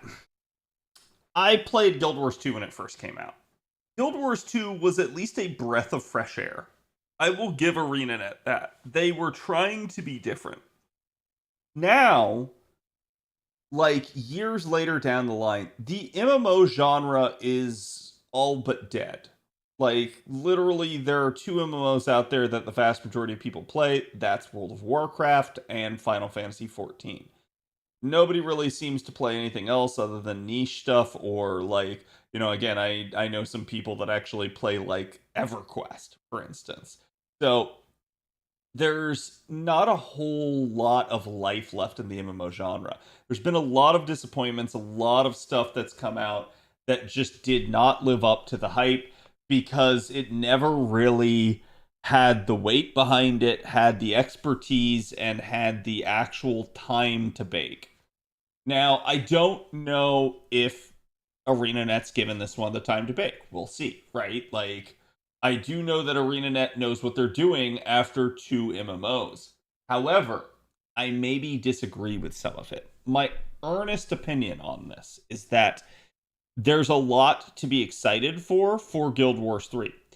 And the reason why is because with Guild Wars 3, we already hear them saying that they want things like, in a similar breath to how Guild Wars 2 was done, that it's just, there's no subscription model. You're just going to buy the game, you're going to have it, and then you can come back to it at any point. That's good. I like that messaging. It makes the game fairly casual, at least for people that don't necessarily have to try hard it and play it every single day. The other thing that I've heard is that they've said that they don't want any sort of battle pass because they view that as the modern day equivalent of a subscription. And I 100% agree. They said that they think players are tired of this. They are right. Players are tired of this. I am tired of having games with fucking dailies. I am tired of having a battle pass that needs to be completed. I'm tired of seasons. I understand their means by which to deliver more like rewards, more content into the game, but ultimately they are just cash grabs that are disguised basically to keep you in some sort of habit-forming addiction that keeps you playing the game day in and day out. As an adult, as someone that's played these sorts of games for years, as somebody that doesn't really have nearly as much time for this sort of thing, it just pisses me off nowadays. I'm so sick and tired of my time being wasted. Start making games fun again. Start getting back to what actually matters in games. And so I'm at least excited that they seem to understand that. Now, that being said, I think, and this one's a personal peeve of mine, but I never really cared for Guild Wars' horizontal progression. That is to say, they don't want any sort of vertical progression because they want it to be a thing where, like, you can take a break from the game and you can come back and you're not going to be any worse off. And while that does make a lot of sense, I kind of hate it because then it doesn't give you a goal. It doesn't give you much to do. You're literally just already kind of where you are, and you're maybe out there collecting aesthetics and various customizable things, but you're not actually like going anywhere with your character. And that's something that is upsetting. I definitely prefer games where there is vertical progression as opposed to horizontal. I'm not saying they have to be crazy vertical progression, but I actually do prefer there to be some sort of... And so far, they have at least said that Guild Wars 3 is going to have horizontal progression again. That's not something I care for. So that's probably my biggest concern headed towards Guild Wars 3 in the future. I think if they can manage to make the game fun in spite of that, it'll be an interesting thing. I'll not judge the book by its cover. I'll wait and see until I can hear more and see more about the game. But it's definitely a game that has me excited as someone that has played a ton of MMOs over the years. Okay, next up we have The Last Ronin. Teenage Mutant Ninja Turtles. Paramount Game Studio, interesting.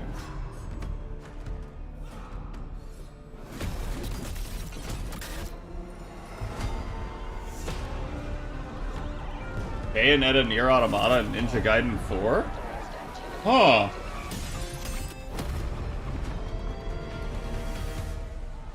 We're getting a Ninja Turtles game from these people?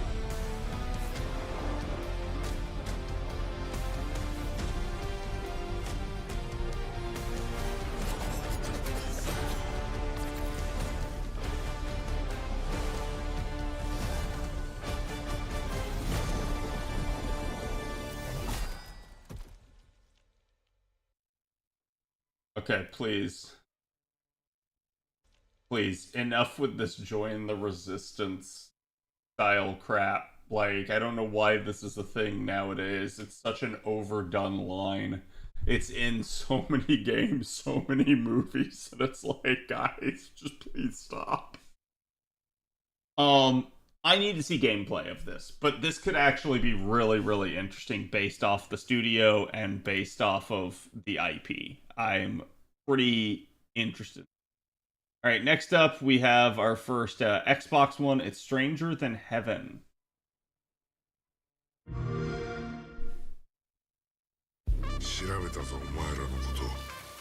So this is done by the same people that did the Yakuza series?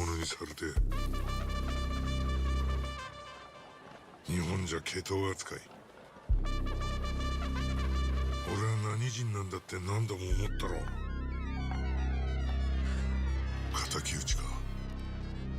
つまらねえこと。 Oh, is Last Ronin like actually like a comic or something? Is it based off of an existing story? Interesting.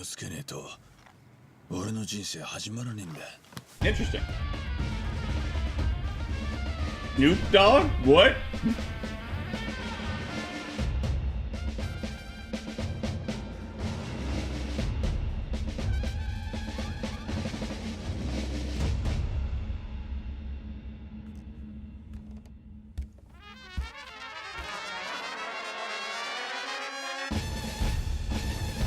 What? I am so confused. What is going on? Is this supposed to be... Okay, it's definitely like more modern era, right? Like, I'm not insane. Or is this like Meiji Restoration, like basically industrial era Japan? Like pre-World War II.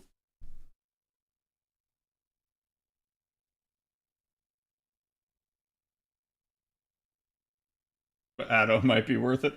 I mean, look, if the game's good, the game's good. Just because like Snoop Dogg and Tupac cameo in it doesn't make it bad.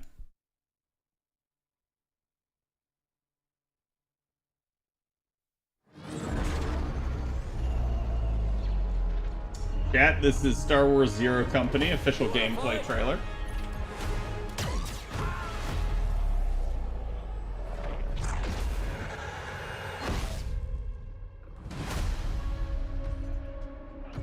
Is that like the Force, or is that something else? Just briefed on reports of a separatist fleet massing in the Serralana system. Then we need to make our move. You got someone? Zero Company.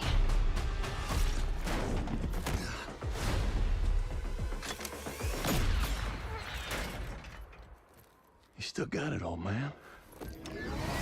Why does this guy feel like he's supposed to be Brad Pitt? What do you got for me, Panic? Lord Silius. Coil's been spotted meeting with local gangsters. Okay, hold on. What do you got for me, Panic? Lord Silius.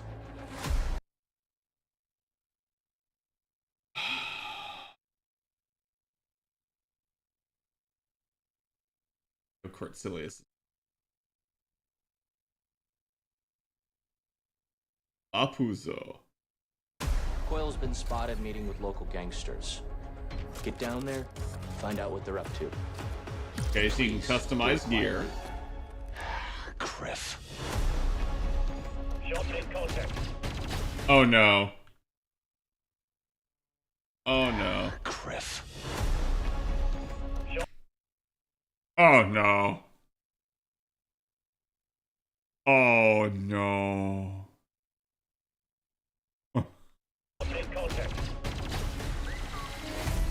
There's an accuracy mechanic. You can enjoy your 95%. No, please. Okay, so it looks like there's different things. There's costs. Okay. My team's got a contract to put an end to Fathom's plans.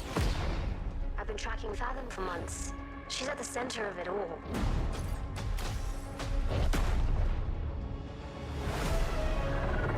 All right, let's get a team together. Oh, so it looks like you can customize appearance maybe as well, since there's profile and appearance. Like, look at that. So they got a Deveronian. What that is, but I've seen it before. Rhodian. An albino. I want in. I'm not in it for the credits. Mandalorian. There we go! Twi'leks. Assassin droids. He was a good operator. He knew the risks. I don't think he was a good operator. The circle must be closed.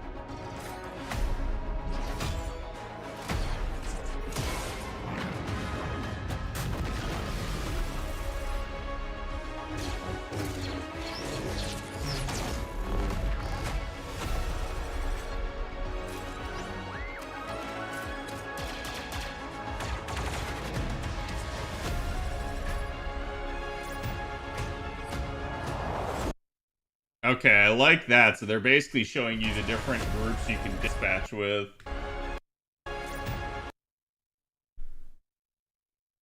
Sorry, I can't tell if that's a female or not. 3 droids. And a Torgruda.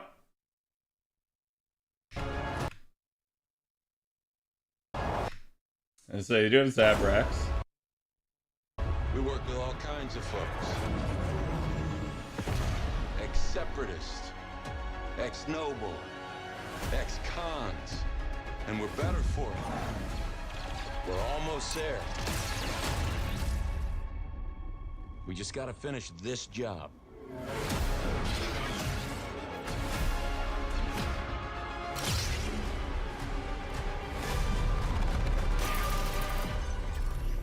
General Skywalker.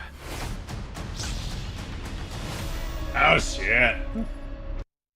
I so want this to be good. This is probably, I'm not even kidding you, in the like packed lineup of September games. This is the game I'm playing. I apologize in advance. I'm a Star Wars nerd. Deal with it.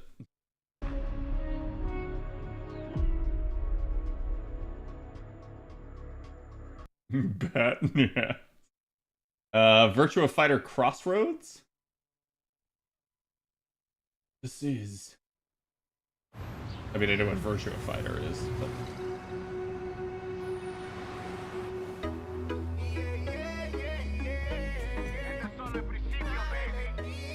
Is this another fighting game going to South America? Which is just funny to me.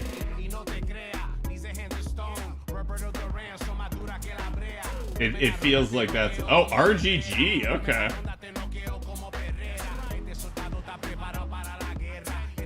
Man, RGG's popping off too. Are we talking about your ex? Hey, I've got an idea for you. Hey, Cielo.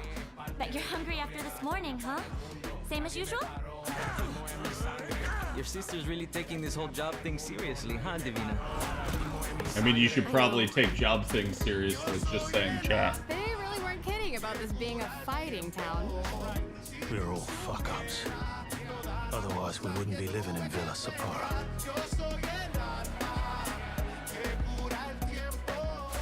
Kill them all. Hey, it's me. There he is! Shit.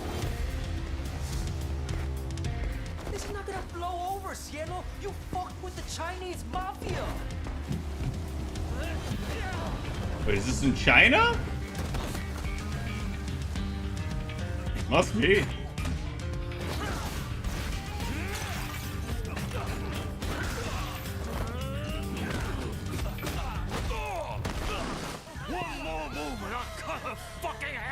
right. Just take it easy.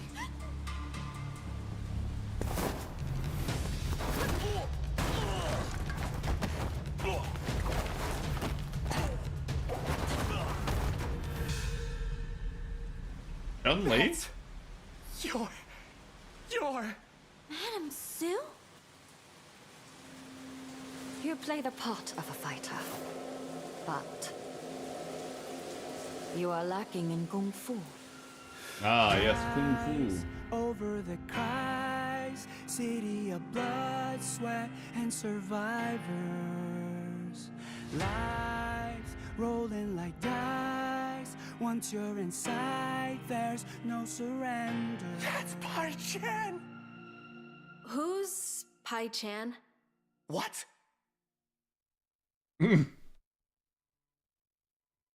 Unfortunately, that was just a hype trailer. There was no actual gameplay shown. So, or at least if there was, it was not a lot. This is Street Fighter's Year 4 pass. Sorry, Street Fighter 6. Street Fighter 6 is already entering year 4, but I can sense that we already have new challengers on the horizon.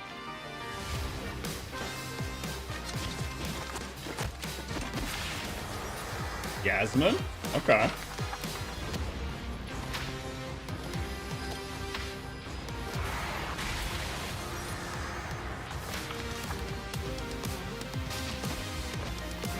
I still doing crazy for this. I kind of know why. Fascinating.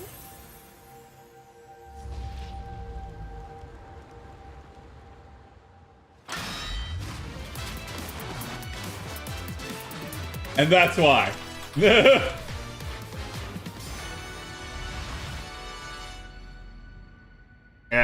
It's weird though that it's just Tifa and that like they didn't do someone else from Final Fantasy. But yeah, like that's literally Tifa alone is gonna bring in so many people, so it's just smart of them. Street Fighter 6 is at least like knocking it out of the park with their collabs. Special bulletin announcements? Okay, sorry, hold on, let me... I don't know or don't care, whatever that is. Alien Isolation 2? What? I didn't hear about this.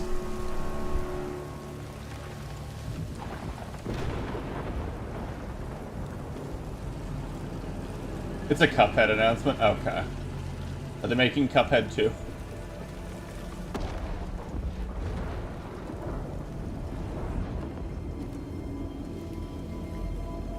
Special announcement was Cuphead, but Cuphead's already a thing, so...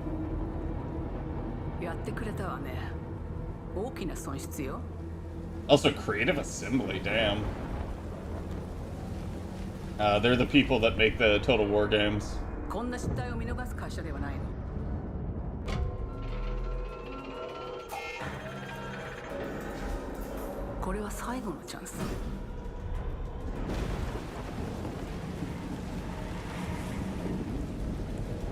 Yeah, Yuffie would have been an interesting one. Do you understand? So is this one like outside instead of like locked on a space station?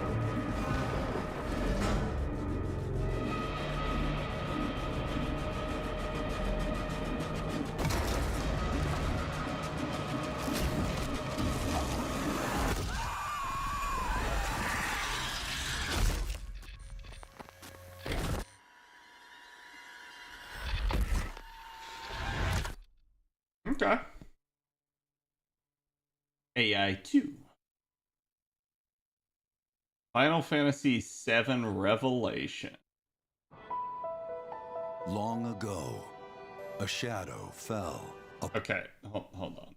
If we're gonna have if we're gonna have subtitles, they are going to be in English.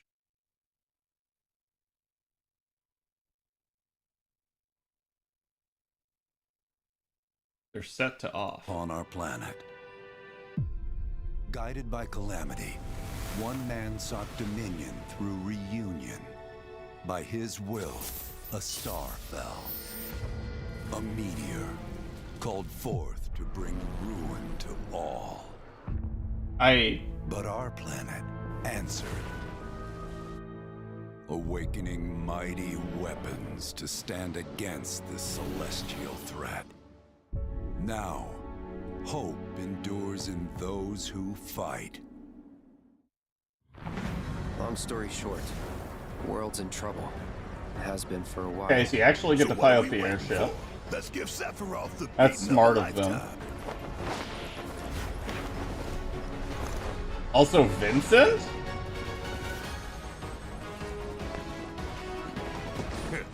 You're mine. I'll make this quick. Good night. The sky's the limit! I can do this. I'll make you proud. They redesigned Tifa? Just ain't your day. Oh my, is that a weapon I see? Far as I can tell, these things don't distinguish between friends. Skins? Yeah, it must be, because now Tifa looks normal. Killing her protectors.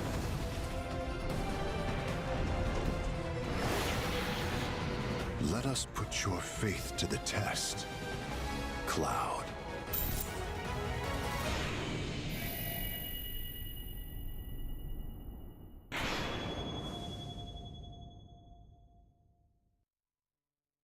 Never would have made it this far without you guys. And I won't let you down. I promise. At last, the promise is fulfilled. The journey ends here.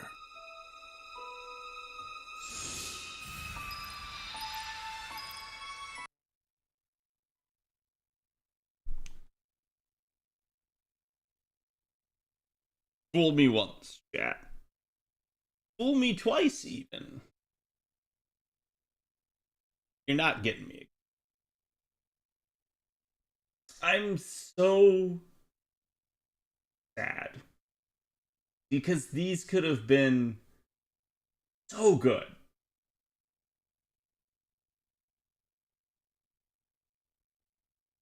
And I just don't have any interest in the third game. Based off the prior two.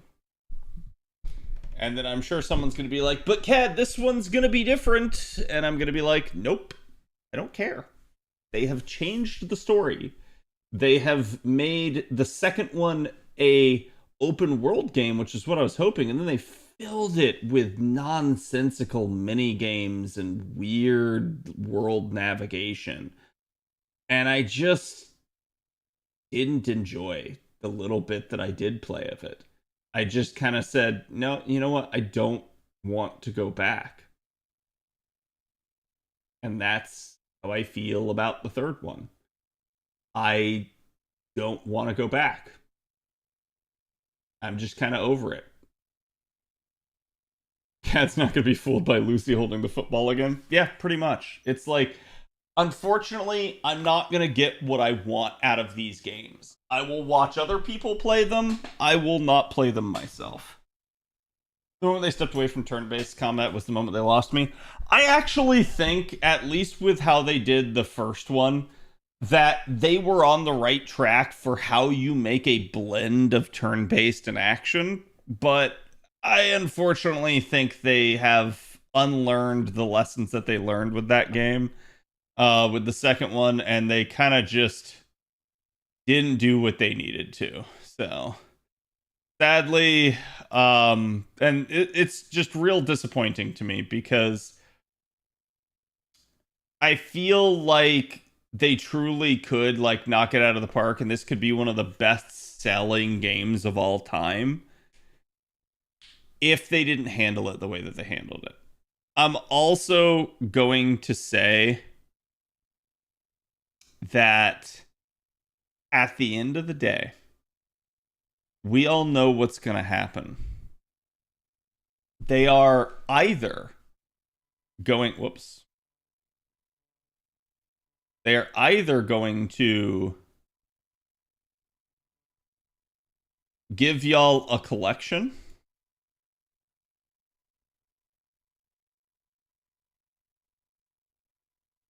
Or they're going to merge somehow all 3 games into one and repackage it and resell it. We all know it's happening. There's not a chance that they don't. Because now with the 3rd game, they're desperately going to try to make so much money off of this. And it's so funny to me because I still remember years ago, somebody asked me and they said, "Oh, Cad, what? You don't like the fact that they're releasing them one by one and that instead you want it to wait to be all one game? Are you happy waiting 10 years for that?" Yes. Yes, I would have been. Congratulations, chat. Spring of next year, you have hit that point.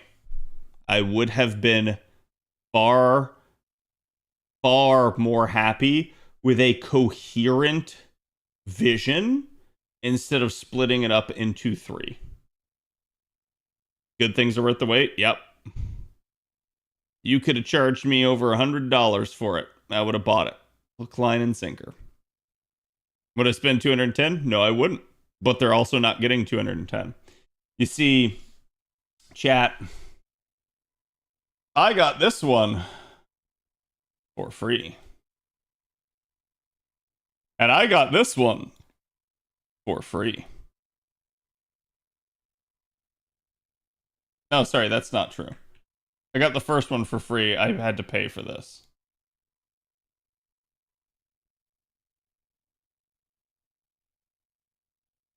So all they've gotten out of me is $70. I will not touch this unless I also get it for free. They have gotten the price of one game out of me. And unfortunately, because episode 2 especially did not go the direction I wanted it to go, they lost the money for the 3rd game. And I hate to say it, I do think that's going to be the case with a lot of people. I don't think that like the game is going to be a colossal failure, but I do think that because of how they did the second episode, as they're calling it, I think there's going to be a lot of people that don't purchase the 3rd episode. They will literally say, "Nope, I'm good." And so we'll see. We'll see how this goes. But I think like this is really sad because it feels like Square bet so much on this. And it feels like if for no other reason, just the changes to the story seem to be the most upsetting thing to people. And I don't understand why they did it. It's like they had this idea of we have to make it different for both newcomers and old veterans alike. And it's like, no, you don't have to make it different. Veterans would have preferred if you left it the same. So it is what it is. Stellar Blade Blood Rain is up next.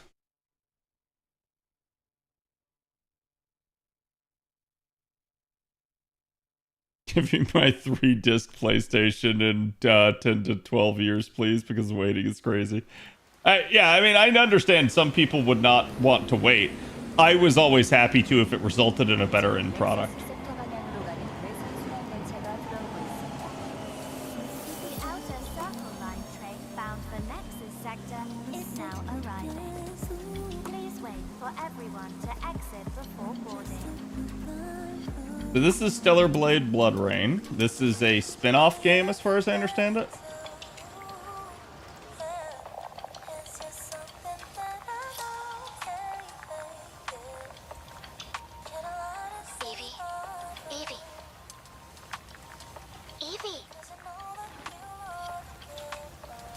I'm listening. The Scarlet Sin. That's the beginning and end of it all. How about you try taking a hit? You're acting a little strange today. Oh yeah? It's our first mission in a while. Aren't you a little excited? Stop saying weird things. And I'm sure some of you do. Unfortunately for me,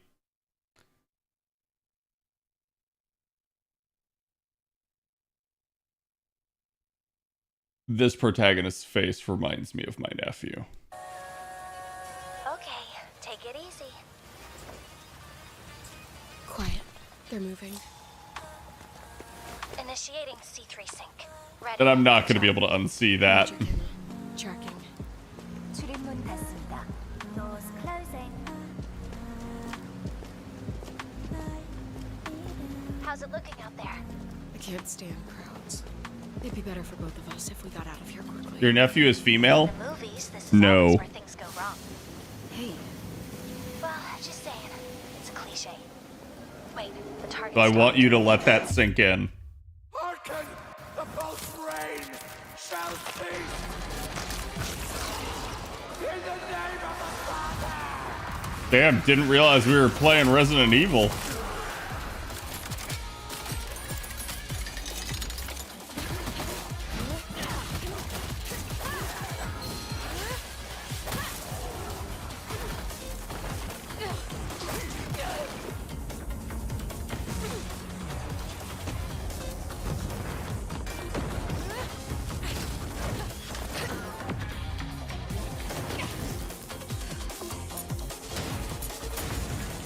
He's Korean? No. To be fair, the character does have a little bit of a boyish face and cut. Like, it's definitely, they're going for almost like the tomboy aesthetic, but like, it is what it is.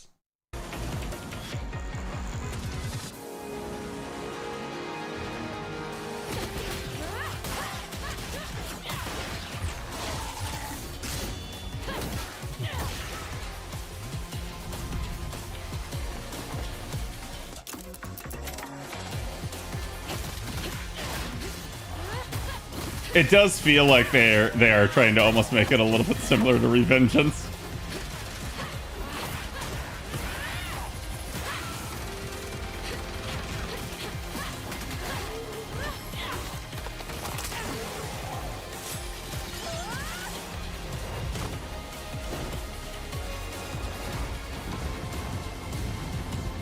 Okay.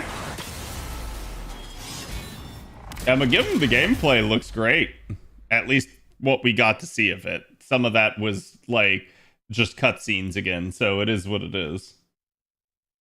Lords of the Fallen 2 platform announcement trailer I'm gonna skip because we've been seeing Lords of the Fallen stuff for like years now at this point. 18. I'm not saying it's bad, just that like you guys should kind of know what you're dealing with. Certainly have reasons to hate me. Why are you not? Huh? That was so weird. My son, you've ruined my life. We crave. This is Blood of the Dawnwalker. Evil? Am I evil? They adore me. You're a pawn in Brentiss's hand, nothing more. I'm actually kind of excited for this. I've done the unthinkable for my own family. Just because it's like a medieval vampire open world game. And it's done by a bunch of the like Witcher 3 devs that form their own studio.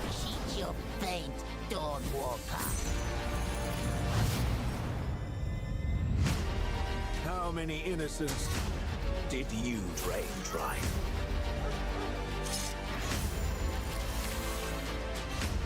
Maybe we aren't so different after all. They also like, I actually like this because this is the old like truly like horror looking version of Dracula.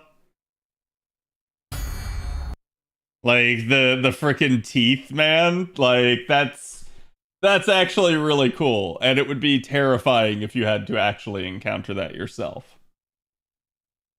Palworld got its 1.0 release. I'm not gonna bother with that just because again, it's Palworld. Monster Hunter Wilds got a expansion announcement called Ascendance.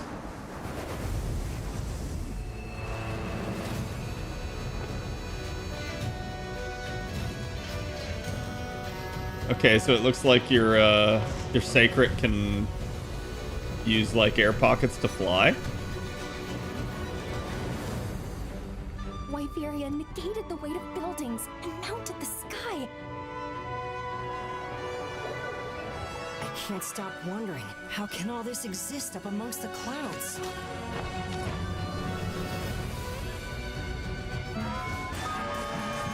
It's so funny because I'm getting Iceborne vibes from it. It's just Skyborn instead.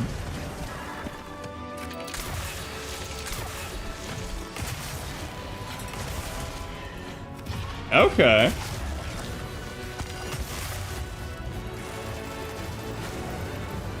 So it's kind of like Ash versus Evil Dead with his chainsaw, where you rev it up and then you do your moves. Affect the environment with just their presence. A moving natural disaster. Too powerful to tame, too difficult to reproduce. Sounds like an elder dragon. Kushala Daora. It is an elder dragon.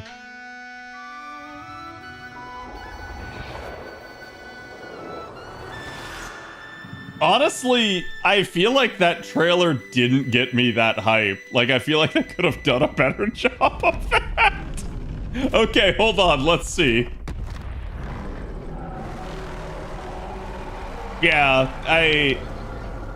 don't get me wrong. I'm still going to play this. I'm going to have a blast with it. I hate them for this because I swear to God, if this is just another area or two, like prior expansions have been, I'm gonna give them so much shit for calling this, quote, a massive expansion.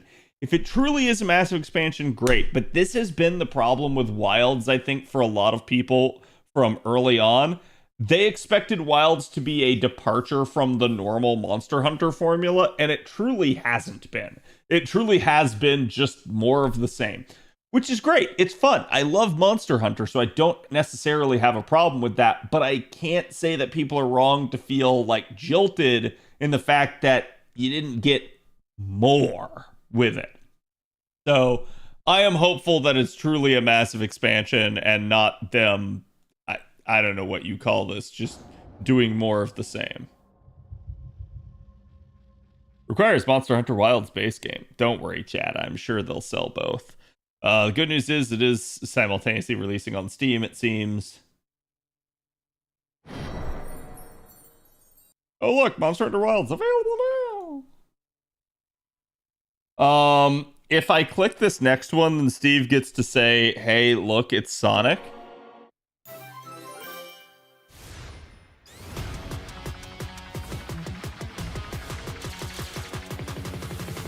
So I guess we will.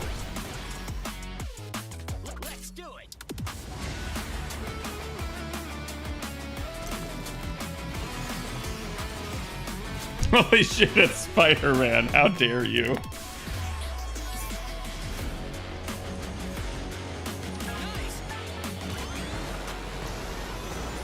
Godzilla? What? To be fair, that one Dreamcast Sonic game basically had even what? Sonic Pico Park? What?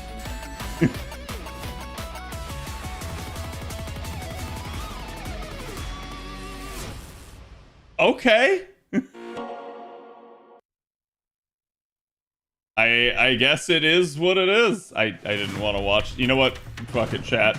Here you go. Here's the Pal World 1.0 announcement.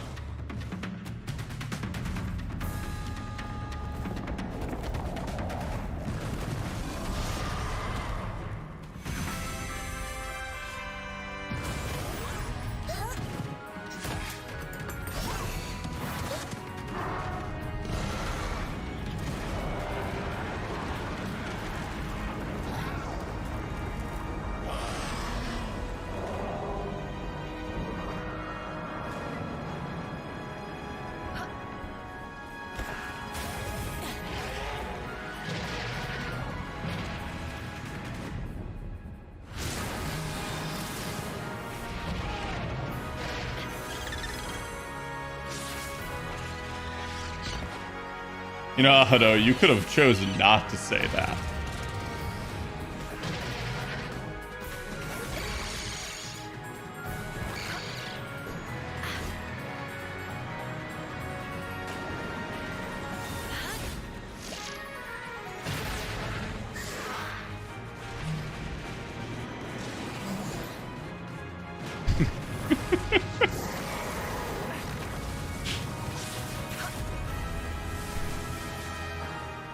Say, is that like an umbilical? Like what?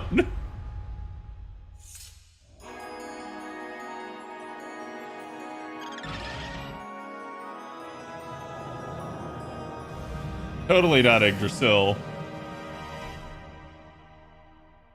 Okay. At least it's coming soon. I gotta admit, I like these games making announcements closer to the release of things rather than like, hey, we're Grand Theft Auto and we're gonna announce our game, you know, 10 years ago. This is Attack on Titan 3. Something tells me my tumly is a rumbly.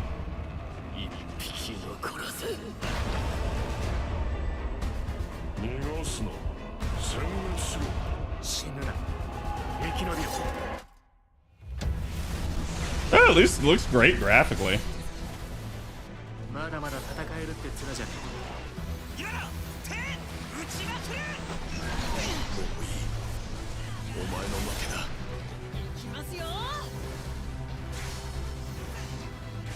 I'm still so angry about how this show ended. I think if I ever tell anyone to watch Attack on Titan, I'm gonna tell them to stop at season 3. Like, just finish season 3 and then you're done. That's the end of the show. Ruined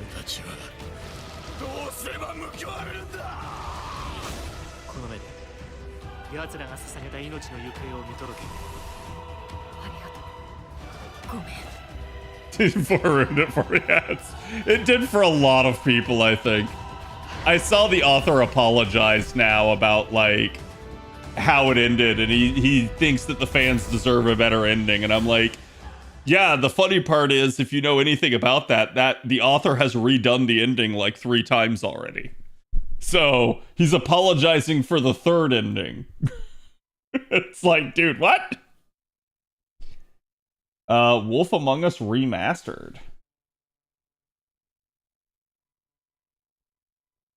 Never mind. Swords of Legends.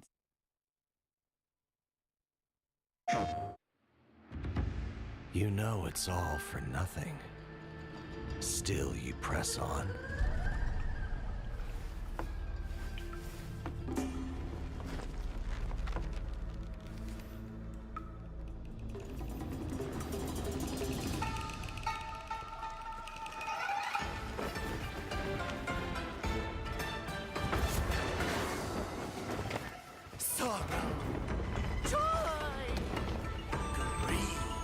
Obsession!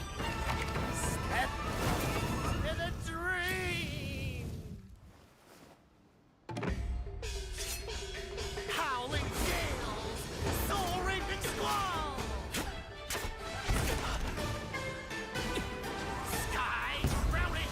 Halberds from the vessel! Huh, so it seems like it's a Souls-like? Just based off the mapping? He does have abilities on the right side, so it's maybe a bit more like Monkey Game.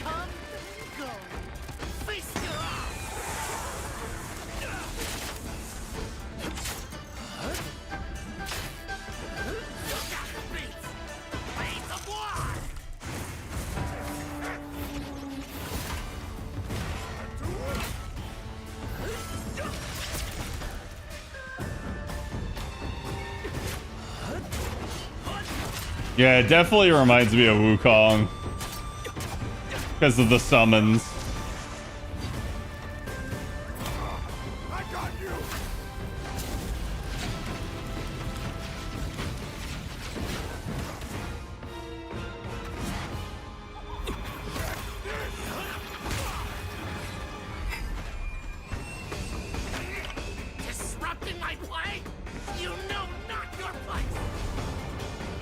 Me trying to iron my laundry, yeah.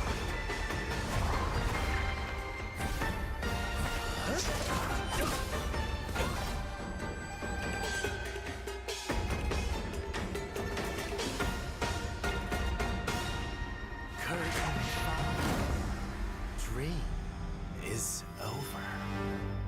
Okay. Seems interesting. Take your time. Enjoy. It's from Shanghai, so it is a Chinese company. So it looks like it's just another Chinese company basically ripping off another Chinese company, which is at this point shouldn't surprise anyone. Aeon 2 or Ion 2. Get how you say it. Yep. Yep, come on. You can do it. I believe in you.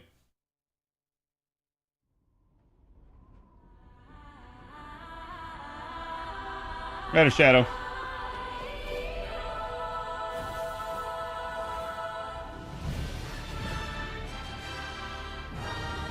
I never played Aeon. I heard it was interesting at first, and it became a absolutely terrible Korean grind fest at the end.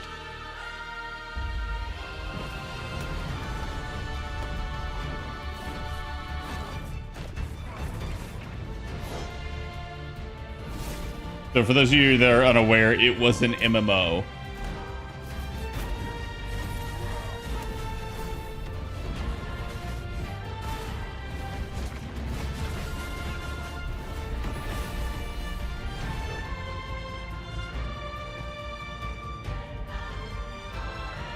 If you like watched a video about his downfall, you probably did.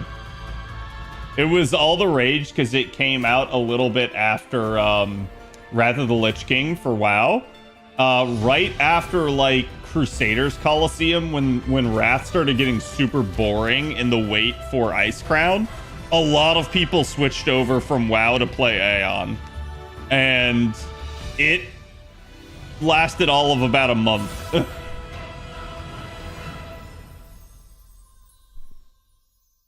So, very beautiful looking game, but we'll see. If they do anything even remotely how they did it last time, it will be bad. Among Us story on guard. Yeah, I heard there's an Among Us show?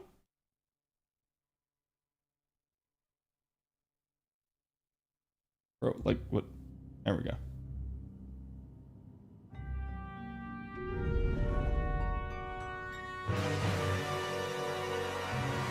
A standalone game?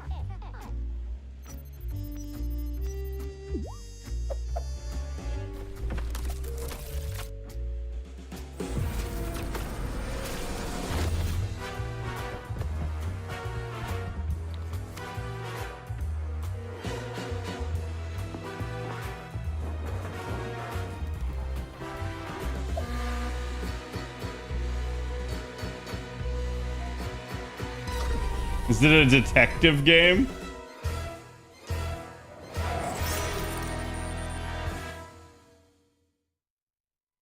I don't really know what to... I love how I mentioned this and now it's a thing. I guess it's Paramount Plus. That's the gameplay trailer for Revelation. I'm gonna skip that for right now because we could always come back to it, but I want to make sure we get through everything. There is a Persona 4 remake.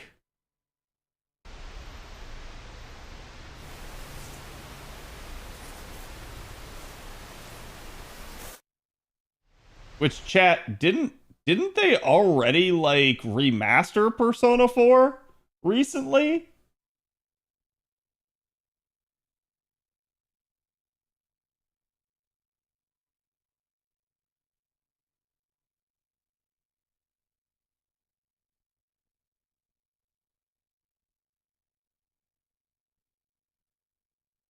I could have sworn 4 got remastered and ported over. Okay, this is the Gears of War E-Day chat. The Coalition Emergency Broadcast System. There are reports of multiple tremors causing minor damage across Kelowna. Stay sharp. Don't let them surround you. There should be more guns in the trunk. Here, strap these on. This isn't enough. Why do all the characters feel smaller? We're gonna have more firepower there. I know they're not wearing their armor, but It's about 2 blocks up ahead. Okay. Shoot, move, watch for civilians.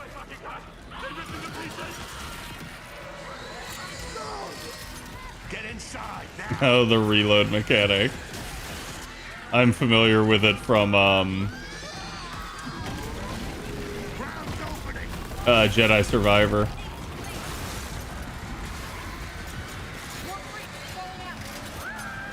Wait, why are they coming out of the ground? I thought they were aliens, chat. I'm not super familiar with Gears of War, but...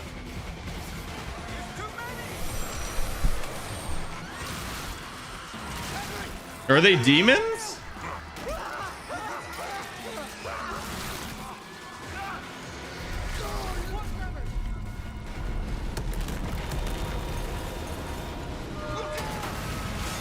Emergence Day, yeah. You see that? There's something big! Like huge crab figures picking up through the street! Just the adrenaline kid. We need to keep moving through the underpass. People! Let's get moving. Let me see what I can do. I'm at the pay safe! I need backup! These things are all over me! More tremors. Any gears out there? Anyone that can hear this? Well, E-Day is the prequel.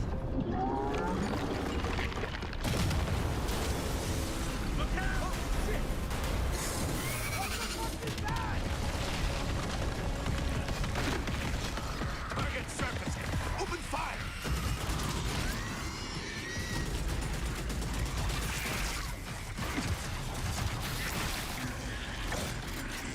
But I kind of want to know, like, These are goddamn breach points.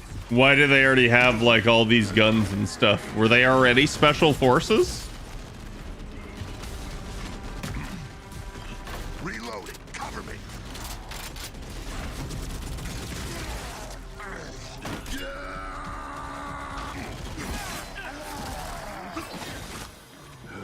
All right. That gear said they're stuck in the pay and save. Which way? It's on the other side of those apartments. At least that thing carved us a shortcut. Through here.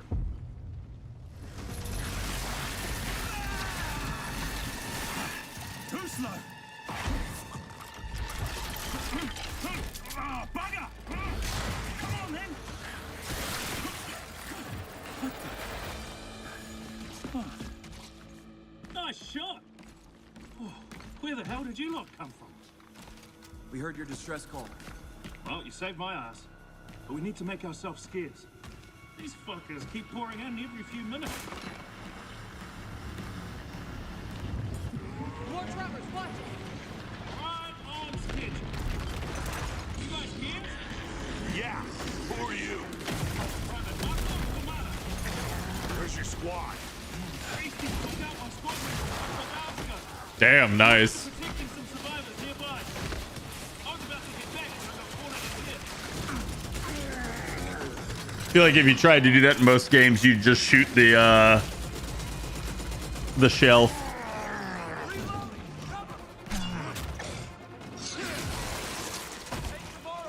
These things been coming in waves? Yeah, those are problems that I ran out of ammo. I'm not just standing up. I got friends inside.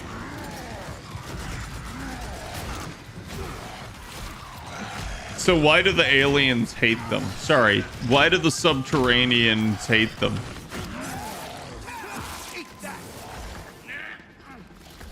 And if they've lived underground their whole lives, why do they suddenly think that they can live on the surface?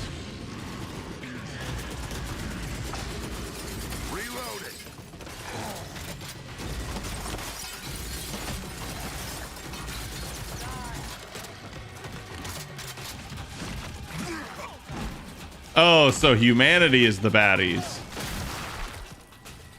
Anyone see him? Contact front! There's no end to these freaks!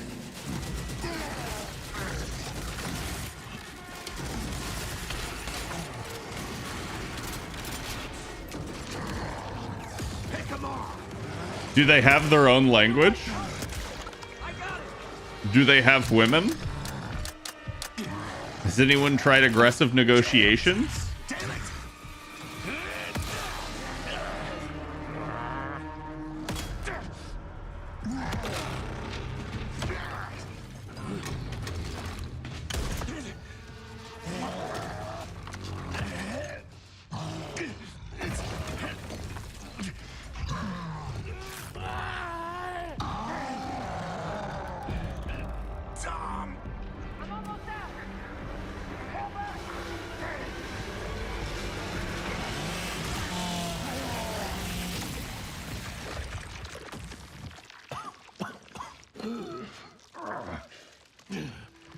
Probably not the fuckable kind. Listen, I don't like that attitude. The roads converge again.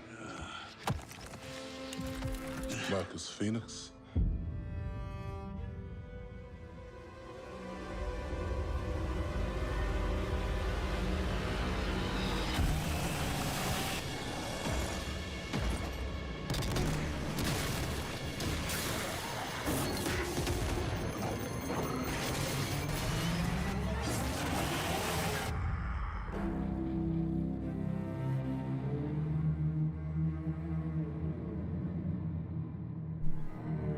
So sad.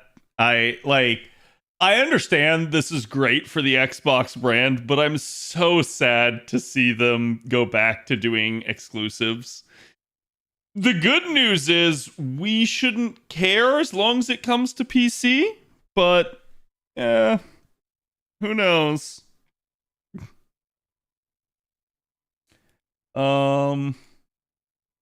That's not the full thing.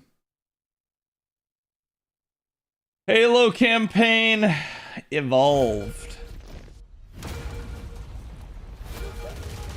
You've heard the story. So sadly, I heard this is going to be like $50, which I don't know if this is just the first game or if it's the campaign for all three. Because there's only 3 mainline Halo games, chat. Before someone tries to get snarky and says like Reach or something, that's fine. Those are great games. But there are only 3 mainline Halo games. Drop in, grab the goods, get out before anyone noticed. Well, Reach and ODST don't count. They're still good. They just don't count. I see. This is my whole thing. Y'all are arguing over semantics. I'm saying Reach and ODST are great games. There are only 3 mainline Halo games. Are you ready to get to it? You're failing to understand what I'm saying. You learn to read a battlefield. This place, more of a freak show. And trust me, The graphics look great. I know freaky. Have you enjoyed your stay so far, Demon? Sorry to interrupt, but we're on the clock.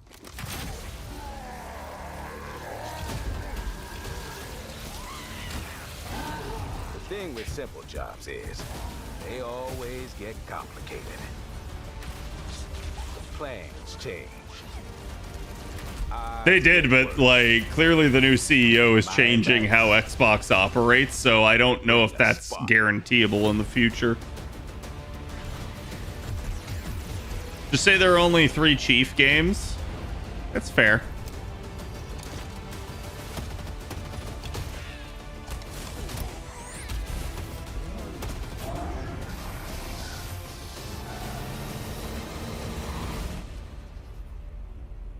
But yeah, it's like... Chief, you ever get tired of being the strong, almost silent type? No.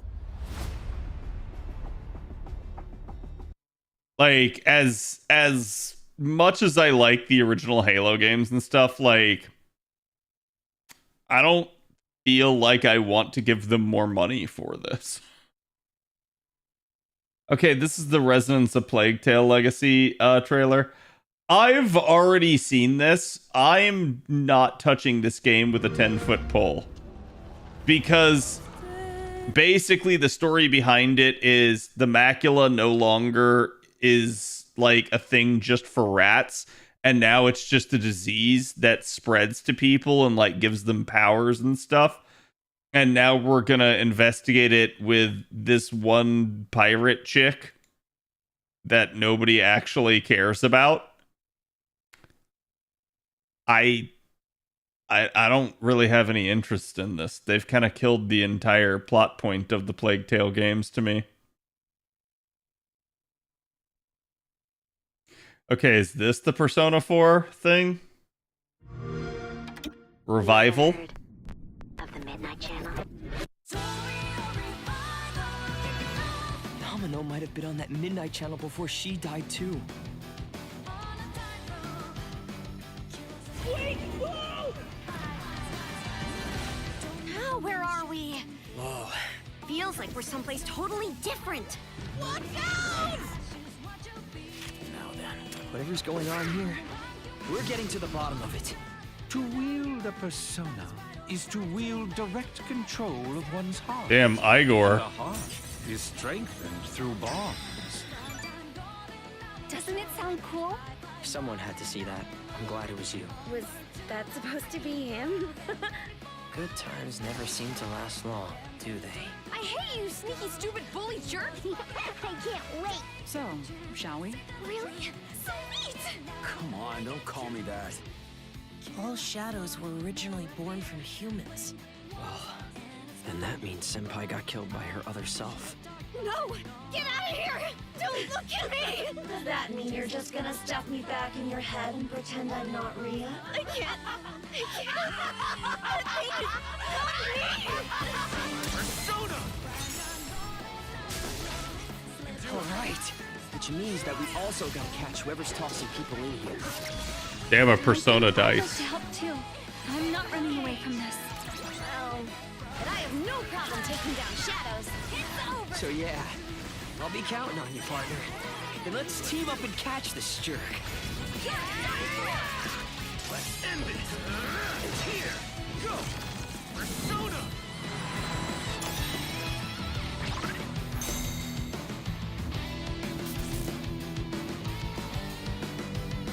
It feels like so many things are slated for either September, October, or February. Everyone's trying to avoid GTA, and it's hilarious to me.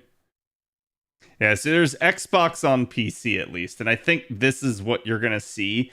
Maybe you're going to have to go through some sort of client of theirs from now on instead of like on Steam, which that will be deeply upsetting to me and will probably prevent me from getting a lot of their games. This is State of Decay 3, chat.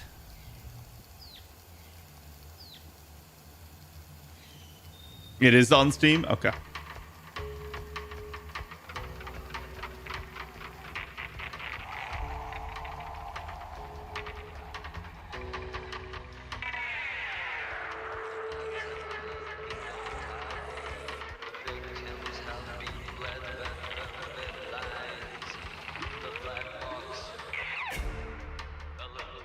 Okay, chat, I just want to say, I do hate that I can see, like, basically the lighting loading here. You see it? I guess it just starts like, that's something that's like, that shouldn't be in a trailer, dude. Used to argue about what ended the world. A weapon. A virus. Something worse. Started in quiet towns. Empty roads. Places the world forgot.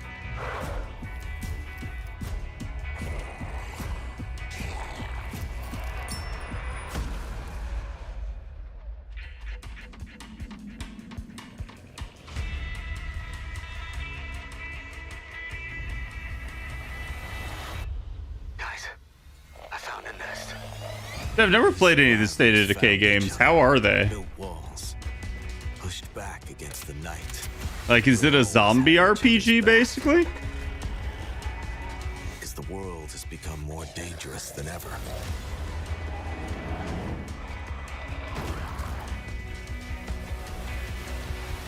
The dead aren't just wandering anymore. Permadeath? Interesting. They hunt. I'm doing good, Hitachi. How are you?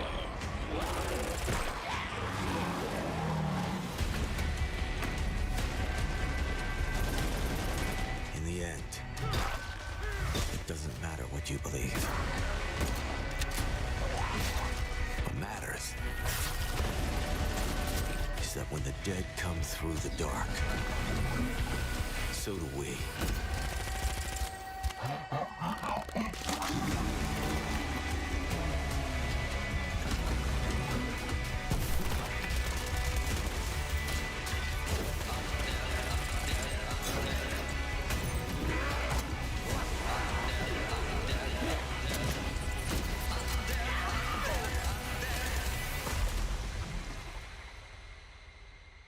The thing that started Gamergate? Oh, God.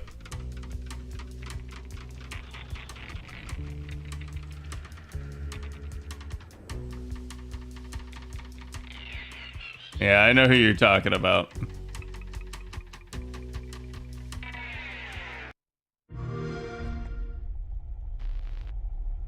There is a liar in these tunnels.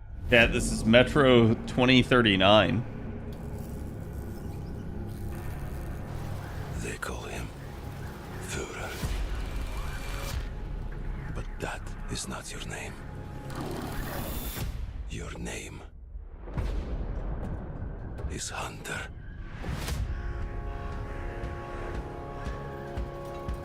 As a Spartan, you were a legend. You stood for something. But where are the Spartans now? Like, are they doing where it's like there's pseudo Nazis in this? From you. You promised a brighter future for our people. Now, the Norai spreads tyranny in your name. Were they? You swore to crush the enemy, to face them head on. Oh. And guide the Metro to the light.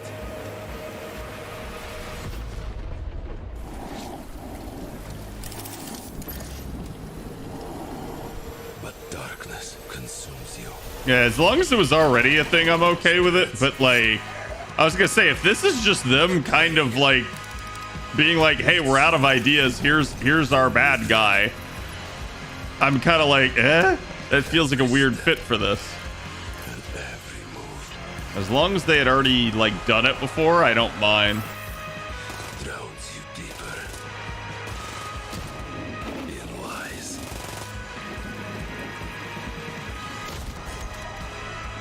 That shot missed. Your lies, and now, Hunter. That legendary Spartan. I remember the Reds and I remember Hansa. I don't remember the Nazis being one. I won't stop until the Führer burns with him.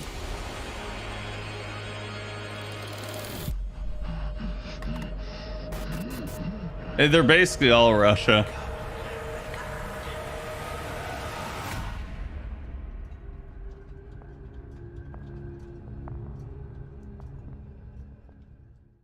I'm gonna skip Wolong 2 and Bad Magpie.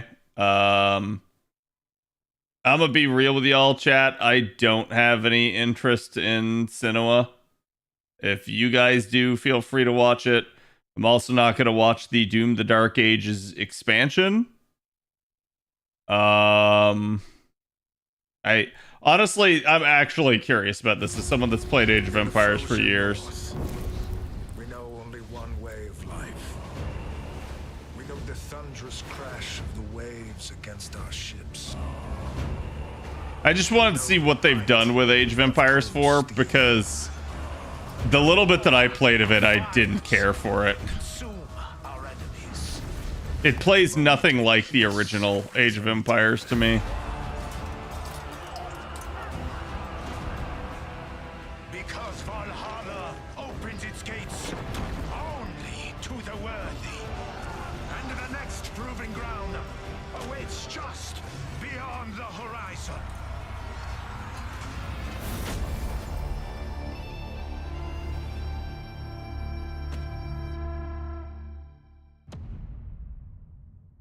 Because of the space that was left after the last game? What do you mean? Oh, you mean like how the last one ends in a weird way? Magician's the devil's deal. Ladies and gentlemen, admirers of the mysteries of magic, take your seats before the lights go down and the curtain rises, for our next act is about to begin. Comfortably. Okay. Are you prepared to witness features tell their I'm story? skipping through this just to speed up. Behold, the famous Jacob Menturo, stage magician extraordinaire. So brilliant were his tricks, it cast 5 long shadows behind him. They called themselves Masters. Through a deal with the devil, the Masters sought yet more power. Their deal demanded a sacrifice, and in the darkness, they chose.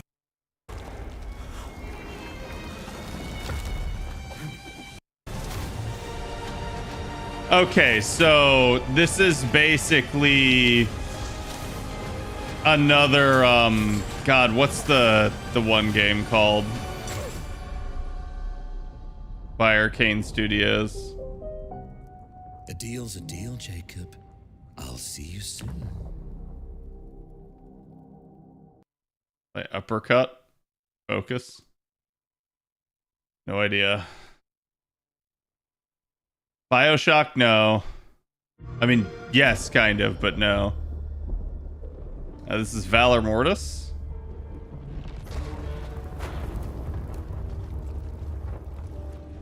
What would you give for victory? Your life? The lives of your sons?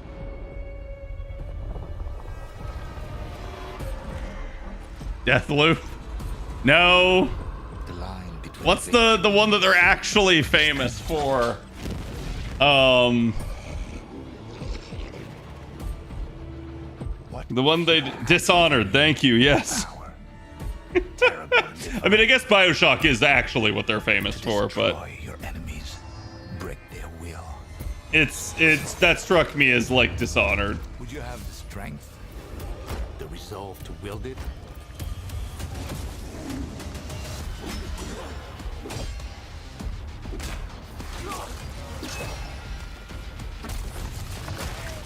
If destiny was there, I'm not sure how I feel about this. could you sacrifice everything?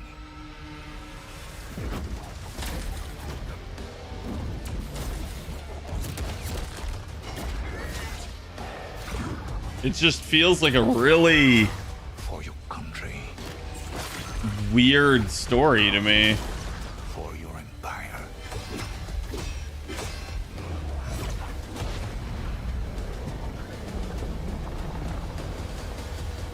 For your emperor.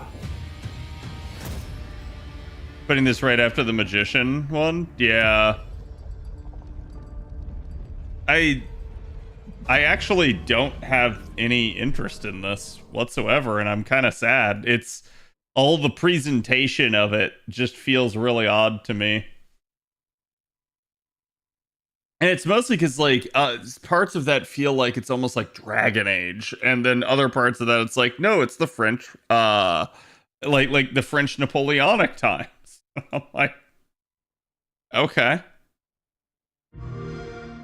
This is Belmont's Curse. Castle is just ahead. I have come here to destroy you, just like my father. Hey, yo, and their allies Sypha? before me. Or is this one of the Belmonts?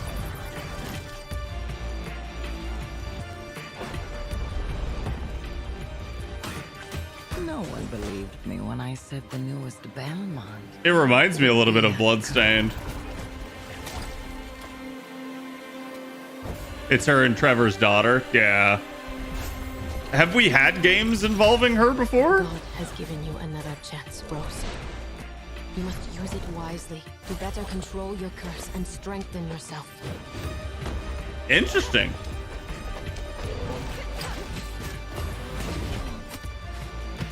Not a Belmont? I mean, she kind of is. You are no more than an irritating thing. What makes you think you can stop me this time?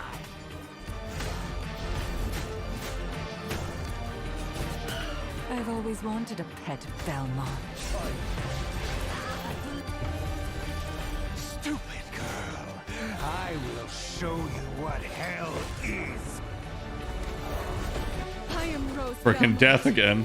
and I will hunt the night.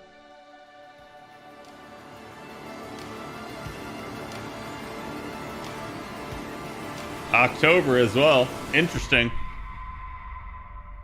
Damn, one day after my birthday.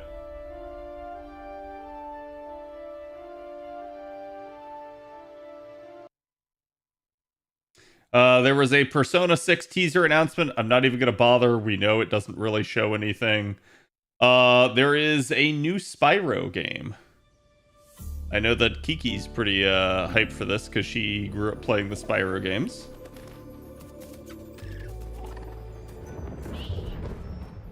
OG Virtua Fighter artist? Interesting. Made by the Dead Cell guys. Ooh.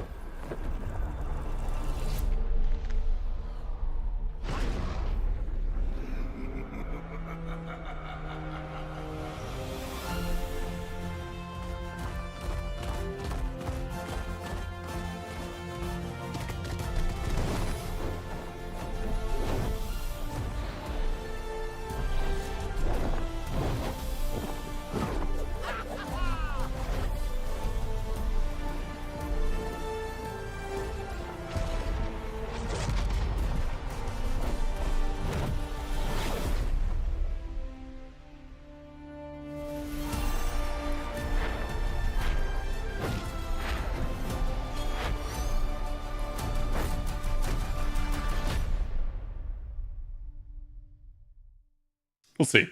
They didn't show very much gameplay there. I guess there's an expansion for Clockwork Revolution. There was a closed beta sign up for Warhammer 40k. And then we get to some of the Nintendo stuff.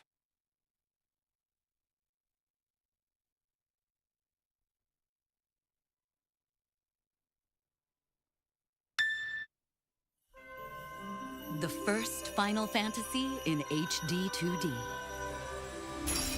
This is Final Fantasy Resonance, chat. Final Fantasy returns to its roots with cinematic pixel art in a classic tale of... I just want to point out that it returns to its roots, and I'm like, the only reason they said that line is because they know that's what fans want. Crystals with a new twist.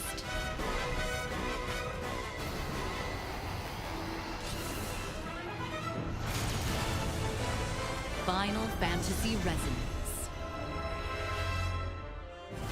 A mysterious warrior driven by revenge and shrouded in darkness. It's the story of Brave Exvius? Wasn't that like a mobile game? As a knight of the realm, you set out on a journey to protect the crystals.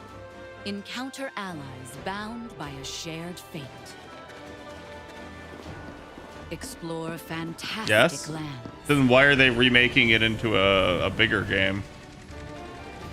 And overcome Sorry, bigger game is not necessarily the answer, but an actual game.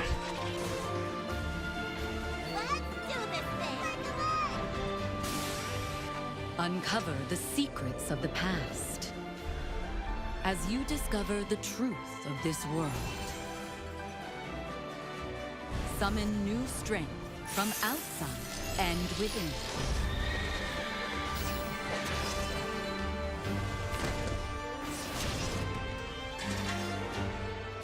Final Fantasy Resonance, coming October 22nd, 2026.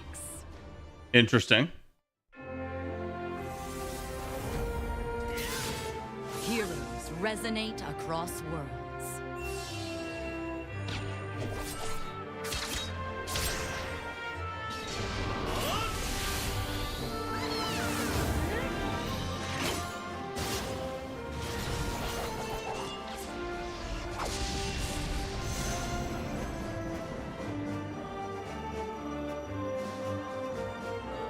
So it's basically out on everything.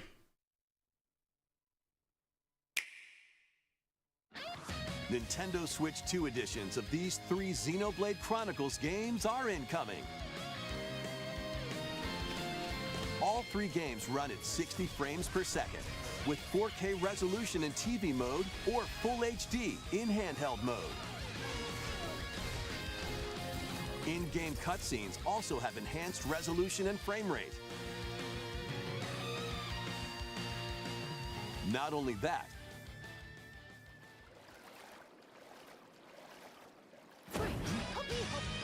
but you can travel on a high-speed vehicle in the first game, control blades to fight mercenary squad battles in the second, and put your strength to the test against waves of enemies in the third. There's also a variety of other content added to each of the 3 games. More details will be revealed at a later date. Interesting. The digital version of Xenoblade Chronicles, So they're trying to make it worth because they're gonna charge you money for this. Available later today. The physical version launches on July 30th. Where's Xenogears? Shh. They don't know about that. Chronicles 3 will be available on the dates shown on screen. Xenogears doesn't exist, chat. It can't hurt you.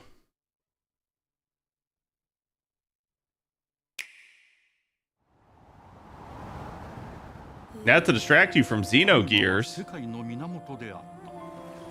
here's Xenoblade Genesis.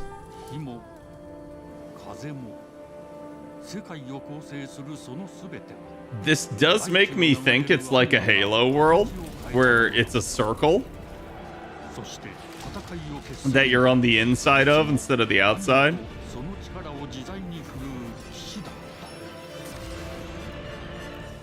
Because the way you keep viewing the background. その石はアニマ小石。騎士の力を増幅させるだけでなく、そのものの行動や思いも刻みます。これからのあなたの学院生活のすべてが Look, chat, it's Hogwarts. と共にあると思ってください。今日の訓練は実戦を想定してのものだ。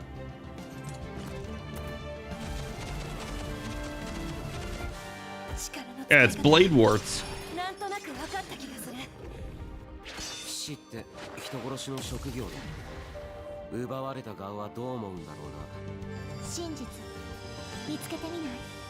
信仰を失った人の魂をドラゴンの炎で浄化することで罪が贖われる。田舎貴族の限界を教えてあげる。あいつ使えるぜ。小石なしで騎士の力。 生と死すべてはアニマと共にある。 Price is already set at 500. Unless you're talking about the OG Switch. 始まるわよ。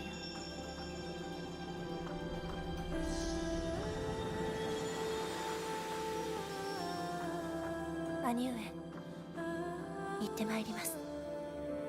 ここは6つの太陽に照らし出された大地。 Speaking of Square Enix, no, Square Enix is dead. 破れた神の恨みが未だ晴らされてはいないこ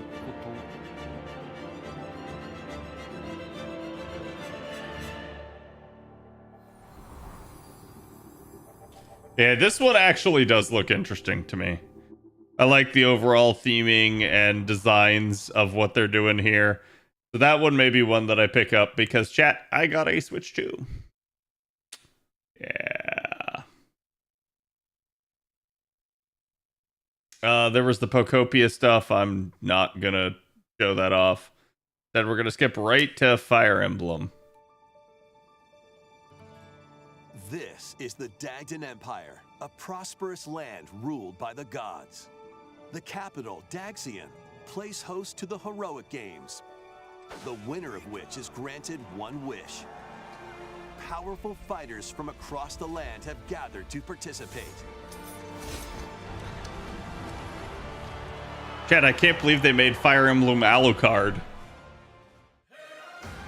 The story revolves around 4 heroes. Kai, a young boy determined to win the games to save his imprisoned father. Dietrich, Alucard, a swordsman ever on the hunt for a stronger foe. Theodora, a queen seeking to fulfill the long-held dream of her homeland. Reminds me of Zenobia. A musician with her sights set on revenge. Guide whichever character you choose to victory. Honestly, Kai just seems like the worst. Passed to me, Blade. Between matches, you can strengthen your forces in different ways. Hone your techniques at the training grounds.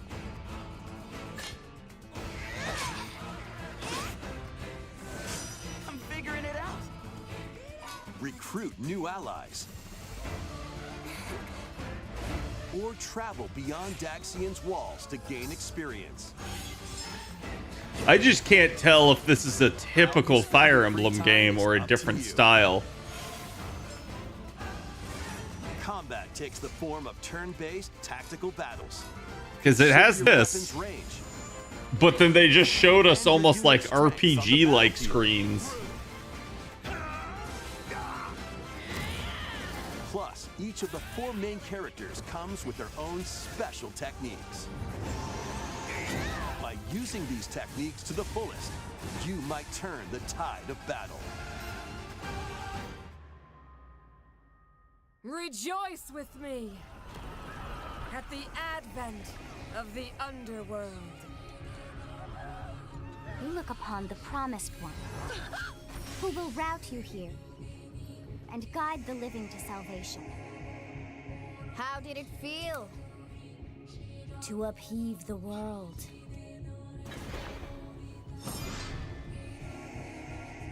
Be gone from us. Chat, isn't that the chick from Three Houses?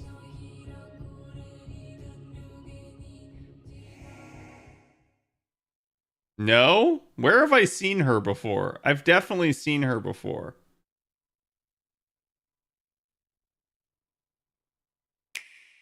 And then the real reason I gotta switch to chat.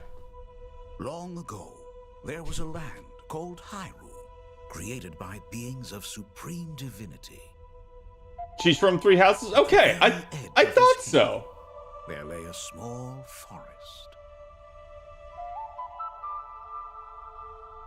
Within it, an ancient solitary tree. Didn't see any gameplay yet? The What do you mean? Of the forest. What do you mean I didn't see any gameplay yet? These forest dwellers were called the Kokiri. Each had a fairy companion, and they lived out their innocent lives in these woods. However, there was one particular boy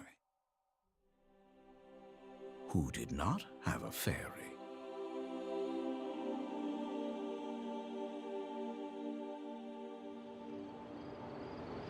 My god, chat, look at the stunning gameplay. Like, it looks so crazy. Like, can you just imagine just going hya, and like literally like spinning around and cutting grass and rolling through like tunnels and stuff? Yeah.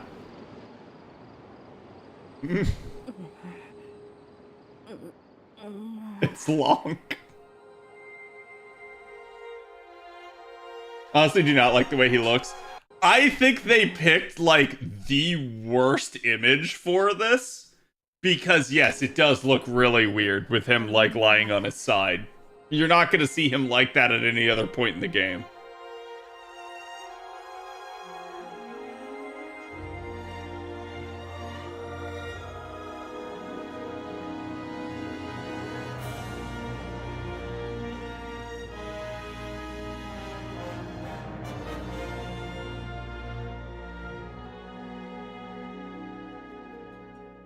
And this is just crazy to me. The fact that they're just like, 2026. When? 2026. When?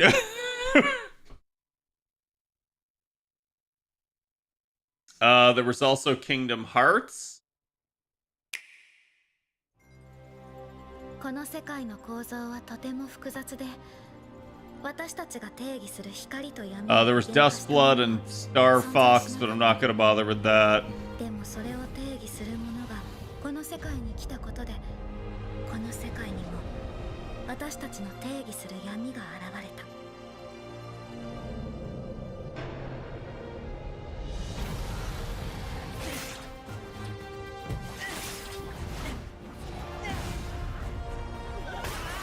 People have already pointed out that the character designs here look more normal. Like, they're not the exaggerated cartoony proportions. Like, Sora doesn't have gigantic feet.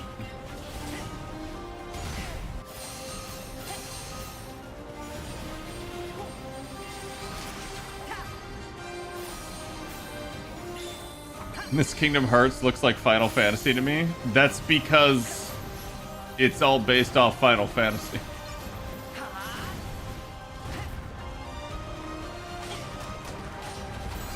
But yeah, I think without actually having Final Fantasy in Kingdom Hearts anymore, they have to rely on Japan for the, like, aesthetic of it.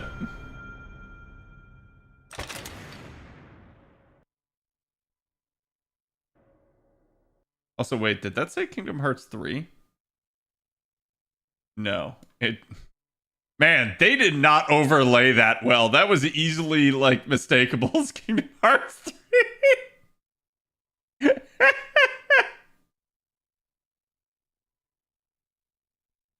All right, chat, does somebody have the half-hour Fable direct?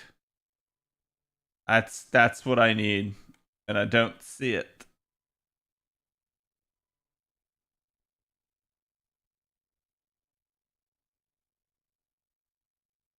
Holy Mother of Tabs? I mean, this is just the ones that we've gone through. I've skipped a bunch now.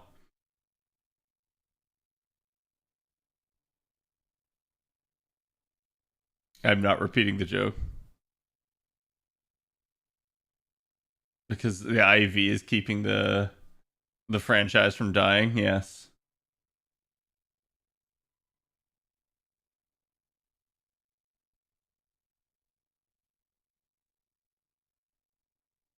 Yeah, there was apparently like a half-hour thing of Fable.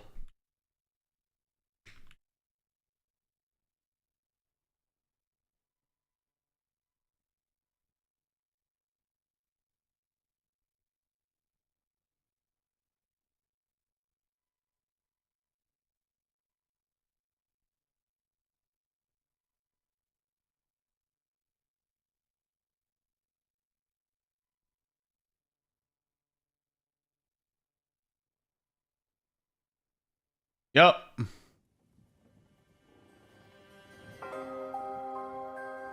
Okay, chat. Fable is a beautiful open-world action RPG. Let's packed see with how drama, this is. Jeopardy and high-stakes choices that change the world.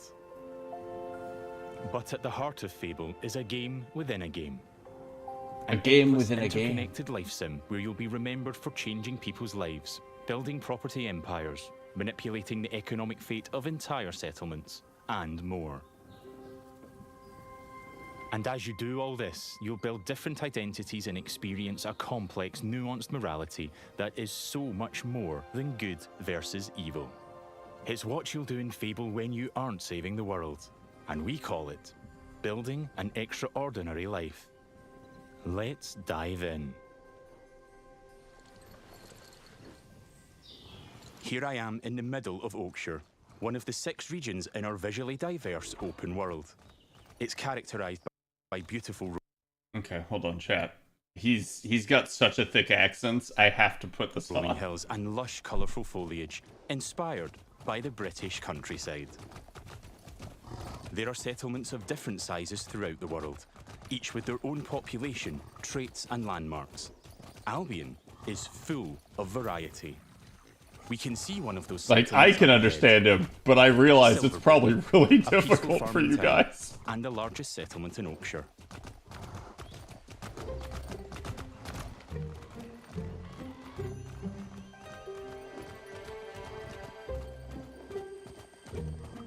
Silverbrook is all about farming, so it has an almost unhealthy obsession with vegetables, which can be seen in every detail of the environment. It's in how the villagers have decorated their houses, their shops, and their streets. Okay. It's even in how they dress their scarecrows.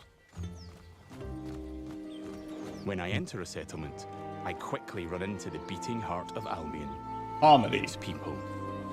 Harmony is the beating heart of Albion. 1,000 handcrafted, fully voiced NPCs. Each one with their own job, home, routine, relationships, and memory. None of these villagers are scripted dressing. They have emergent behavior powered by real-time systems. They go to work, they go to bed, they have hobbies and families. Sometimes, they just want to spend time in the pub.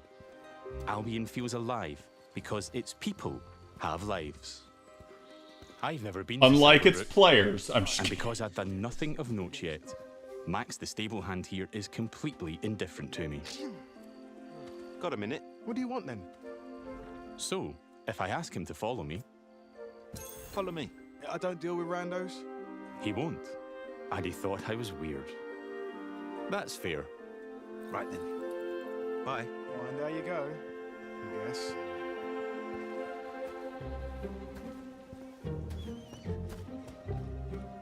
In the story, I'm here investigating if there's a connection between Isabel, the powerful red-cloaked hero I'm pursuing, and the strange magical incidents being reported in Silverbrook. Is that a hero? Hey. I've heard something about giant vegetables and a hero called Arden, who lives nearby. Maybe they could help me find Isabel. And it seems there's a bit of a commotion in the town square. Let's see what's going on. Someone needs to tell this little brat what's what.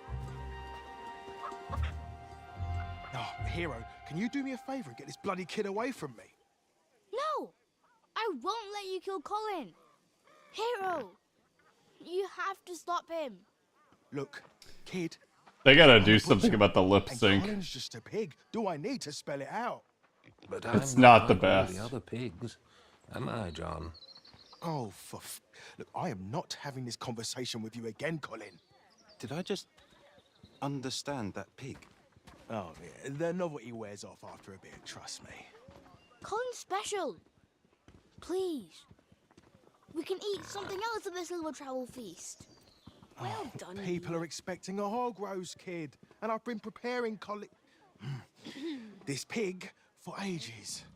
But I've only just learned to communicate. Who knows what else I could achieve? I've got potential, hero. Don't let me end up on a spit. Please. Well, this certainly qualifies as a magical incident. What you're seeing here is not a cinematic. It's just one of the hundreds of story conversations. Yeah, because it's happening in engine, real time. 2 hours of high quality, performance captured cinematics, just like the ones you've seen in our trailers. But in these conversations, you'll make hundreds of branching dialogue choices that change what happens and how people feel about you. Okay. It's important to note that every choice has a consequence. It's up to me if Colin lives or dies, and I think he should live. I mean, come on. He's a talking pig. Let the pig live. Yes! Thanks, hero. I knew you'd understand. No hard feelings, John. You don't make the decisions here. This is my pig, bought and paid for. I can see his Fight point, me for it, then. So I'm going to pay the butcher. What's the pig worth to you? I'll cover it. Oh, it's not just a pig. It's provisions, labour, faff. We're talking thousands. 2,000 gold. That seems pretty steep. All right, Colin's worth it. No, he's not. This should cover your expenses. Fine. Those rumours about Dave's veg better be true. Feast going vegan this year. Hero! You saved Colin. Mum gave me these, but... I'm shrewd? Thanks. I'd say that you're the opposite if you spent $2 grand on a pig. There's been reports of strange things happening around here. Like what? Who's in charge around here? And where's Arden, the hero? Arden doesn't really come around here anymore. You should try the sheriff. His office is nearby. Come on, I think it's just this Let's kid go. and John have bad lip sync. The main character and the pig I've seem to spared have good Colin's lip sync. life. I've also gained reputations as virtuous and shrewd. In Fable, every action generates local reputation. You'll eventually be known for the reputations you build, and everyone will judge you on their own moral terms, often directly. Nice way.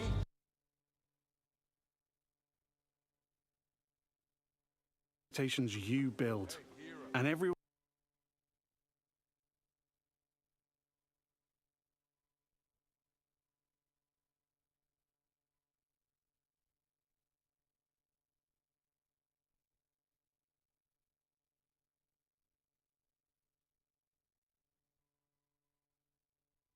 will judge you on their own moral terms, often directly. Nice way.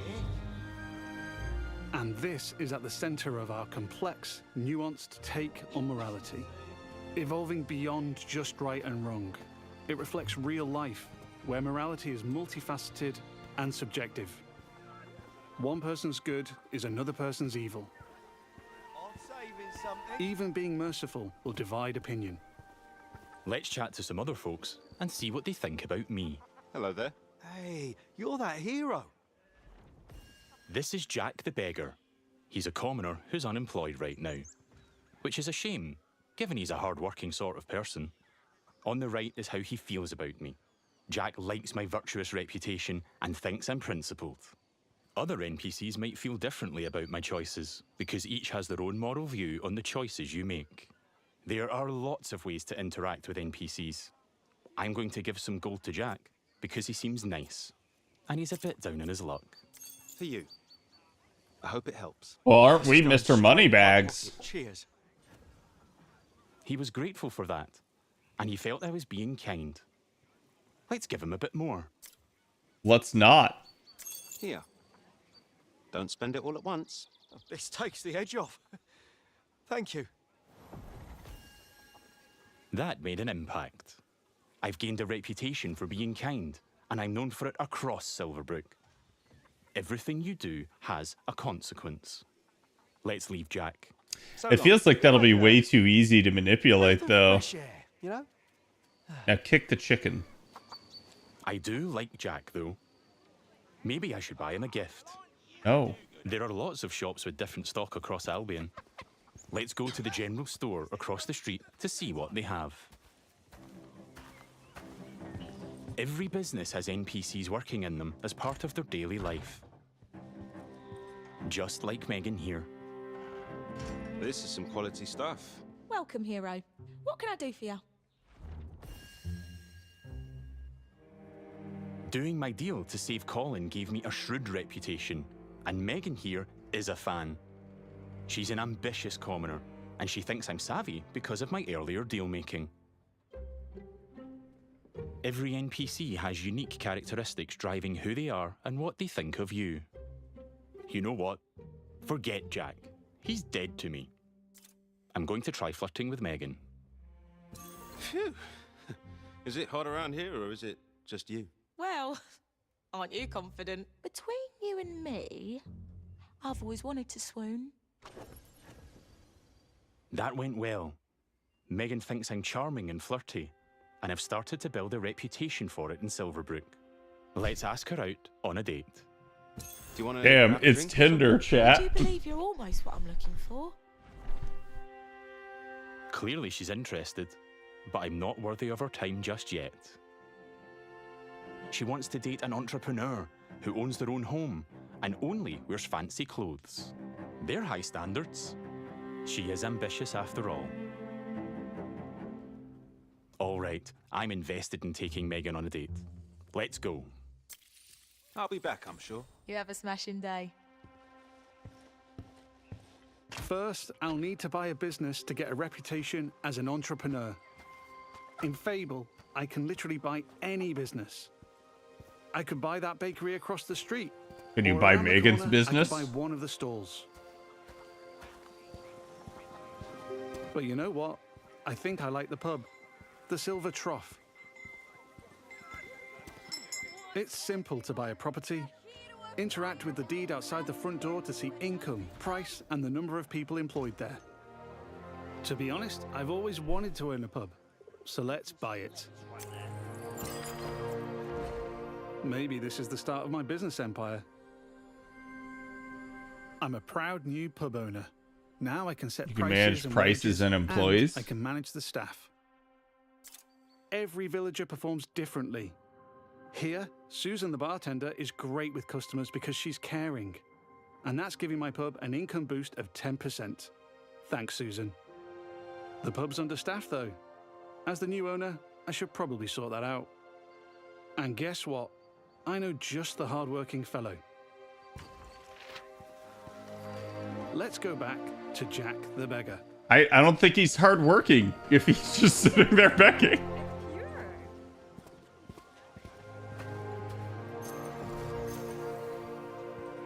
When there's I've also gained open jobs. reputations as an entrepreneur and as rich, because I bought the pub and it cost me a ton of gold.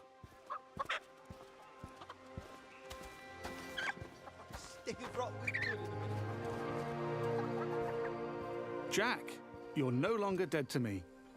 Hi there. Hey, you. Jack still likes me for my kindness earlier, but I like that Jack is hardworking, so I'm going to give him a job in my pub. Got a job, if you're interested. I can probably do that, yeah. I can hire anyone, providing they like me enough to accept my job offer. Great.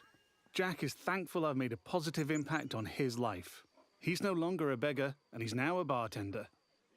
Cheers. Yeah, makes sense. There are so many other people to talk to. Villagers react to the reputations you build, They'd help with anything. and they remember the things you do to them. Is he gonna get up and go? Now the pub is fully staffed, and Jack can head off to work. Okay, so he is. Take your time, Jack. Next, I need some fancy clothes. Let's head to the tailor. What a cheeky chava. There are lots of places I can update my look. Tailors, hairdressers, tattooists. And every settlement has different options available. There are rare outfits to discover in the more dangerous parts of Albion too. There are tons of options to create a unique look for your hero.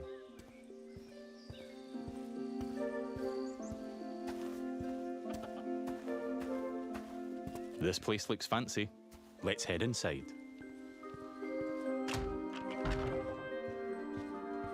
Sadly, I think you're gonna see This is the people that are tailor. just gonna go around and just buy every single thing in a town. Just like real life, wealth is a divisive topic, and Rhiannon has her own views. In stark contrast to the ambitious Megan, she's very much not a fan of rich entrepreneurs, and she thinks I'm out of touch. Which makes sense, given she's humble. Let's have a look at what she's selling. Fancy clothes, hopefully. Can I see your stuff? Don't waste my time.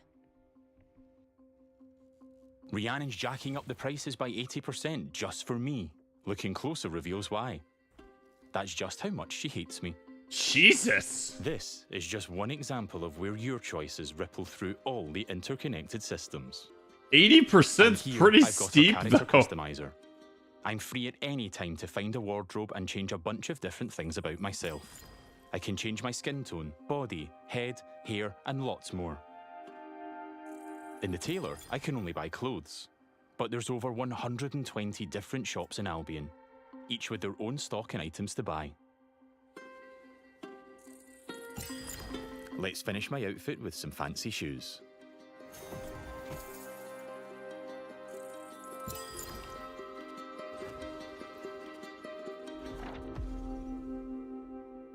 See you, Rhiannon. Take care. Yeah, alright. We Still don't doesn't get on, like you. But it's been a pleasure. Now I'm really looking the part. Even though you Let's gave check on her my all that relationship money. with Megan. At any time, I can dip into property and people screens to track my loved ones, of which there could be many, because I can have relationships with everyone in Albion if I like. It would just take a while. While I'm here, I can see the reputation cloud on the right. It shows me what I'm known for in Silverbrook, as an entrepreneur, rich, kind, shrewd, and virtuous. On a single moral scale, these reputations would be seen the same way, as absolutely good or evil. However, as we've seen with Megan and Rhiannon, Fable's morality reflects the complexity of judgment we see in the world today, where everyone has their own moral view. The last thing left for Megan is to own. They do, but there's definitely some points where things are pretty standardized amongst most people. But since I've bought like it, I've been killing earning passive bad. income. So let's swing by to collect it. The people of Silverbrook all have their own nuanced, subjective view of who I am and what they think of me. But if I don't like my reputations in Silverbrook, I can pay the town crier to change them.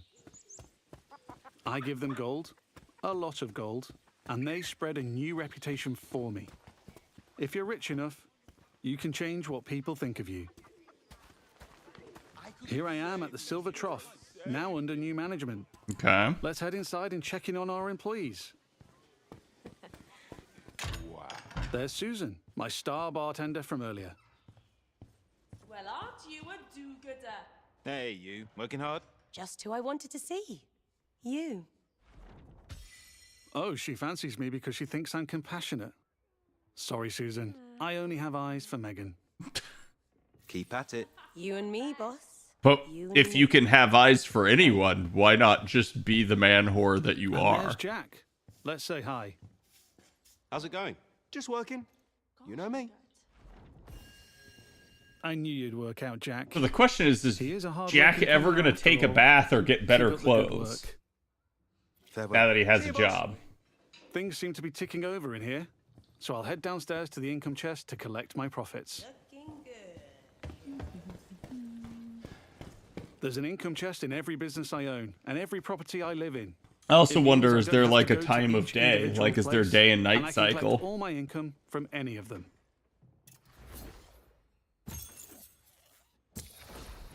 I've got a decent amount of gold now. Time to pick off the last thing on Megan's list. Owning my own property in But I Silverbrook. did like that he said that you can collect it from any of them. Let's go house hunting. I can buy literally any house in Albion. It would just take a while. And quite a bit of gold. Someone will. But I like the look of this one. Nice garden, rural views, weird hairy pig statues out front. Let's have a look. Looks like I don't quite have enough money. That's a shame. But one thing I can do is pick up a shift at a job. Now, why There's a does blacksmith it just down have the road. income Hopefully I can go earn enough gold there. as a house? Going on dates, buying properties and businesses, and doing jobs are all part of the interconnected Fable experience. It really adds to the sense of immersion when I can take a break from saving the world to change the lives of the people around me and discover how the simulation reacts. I could play Yeah, this like if part you of the rent game it, I could forever, see and I'd that. never run out of systemic toys to tinker with. There's a couple of jobs to take on across Albion, but today I fancy a try at blacksmithing. It's as simple as walking up to the anvil to start a shift. No prior experience required. Also wonder why the deed for that one was red. In the interest of time, we've reduced the time limit here. But regardless, it's a classic case of risk versus reward.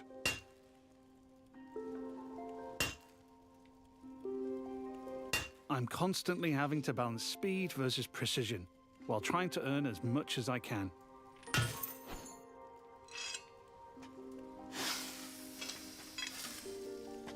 I They need to hit definitely all got the this hotspots to from complete an item. But if I manage a perfect hit, Whatchamacallit. just like that, Kingdom Come I earn a Deliverance. multiplier on my gold.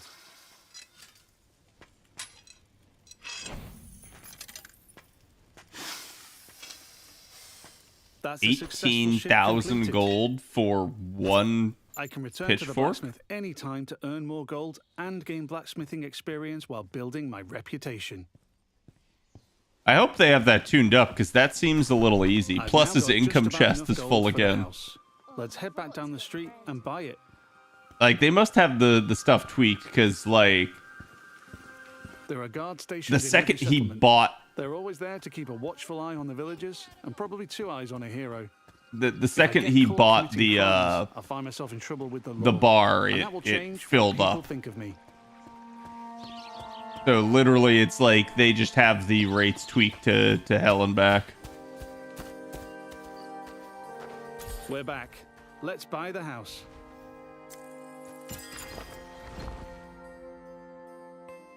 Now I'm the Okay, owner. so you can I manage hike up tenants. the rent or even make it free if I'm feeling charitable. I can manage my tenants too. I can let them stay and keep collecting the rental income. but I Kieran wanna doesn't move in like you. myself, Evict which gives him. me the choice to just chuck them out on the street or be nice and give them a bit of gold to leave. But I bet And if I chuck you... them out, that would cause me to be known as heartless. Yep. And I'm trying to be nice right now in case I ruin things with Megan.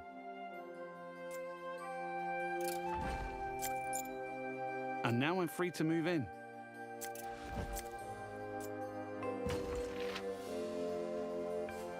Let's look around. Home sweet home. I can buy any house in Albion. And while this one lacks some square footage, there are huge houses, even mansions I can buy throughout Landlord. the game. Looks like the tenants left some stuff behind. Awful fans, apparently. Wherever I live, I have access to my income chest and I still wardrobe, don't see so I can the collect all my gold stereotypical and change my comedy image that whenever I Fable like. had. And That I'm was the waiting last thing on that. Megan's list. Let's head back to the general store. Like- Fable has a dynamic time of day that changes what people are doing throughout Okay. their routine. It's still the afternoon, so hopefully Megan is still working. If I'm too late, she'll be back home in bed. And there's my new pub with some customers in the beer garden. So that at least...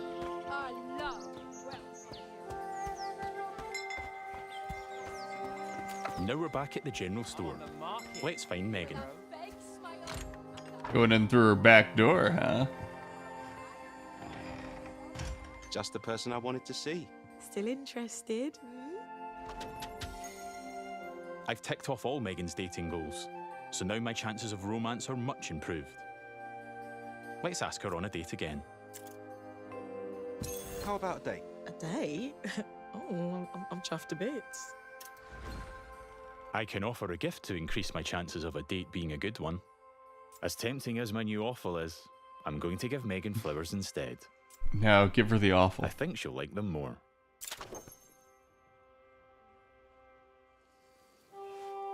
Here we are on a date at the Silver Trough. Hope I'm getting free drinks.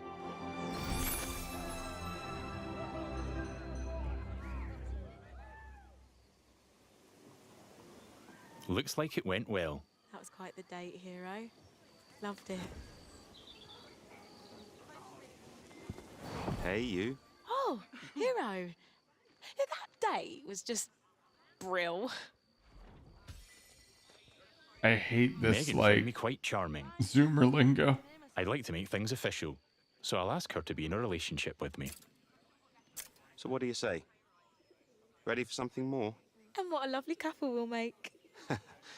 Whatever comes next, I'm with you. It's official. That's not the end, though. I could build this relationship a lot more. We could get married, which comes with its own set of goals.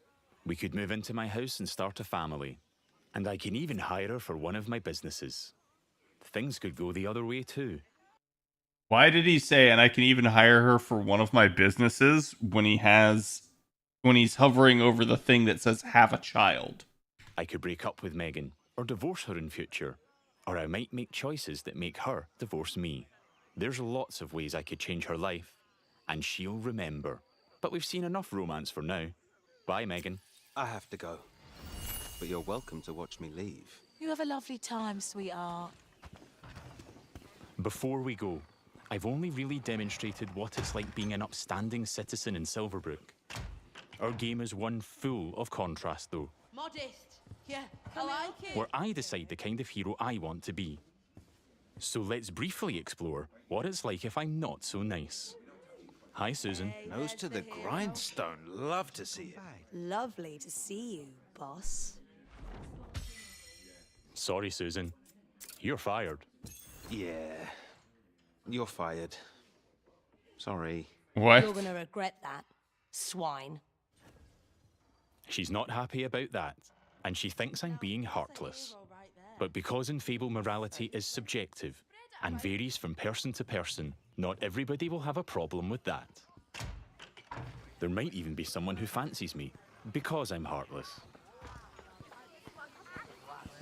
Villagers also react to my physical actions. If I start firing arrows around the place, they'll start to perceive me as reckless.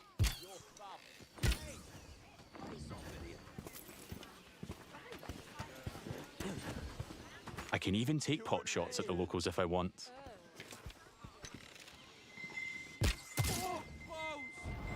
And now I've gone too far, but I'm in the mood for a fight.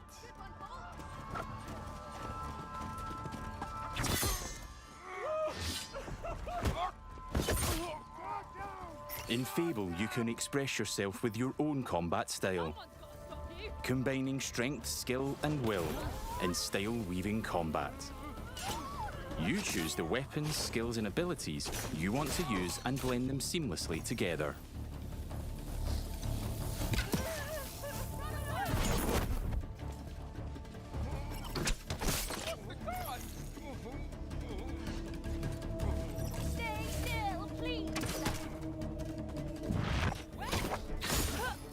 Definitely seems like the game just spawns people.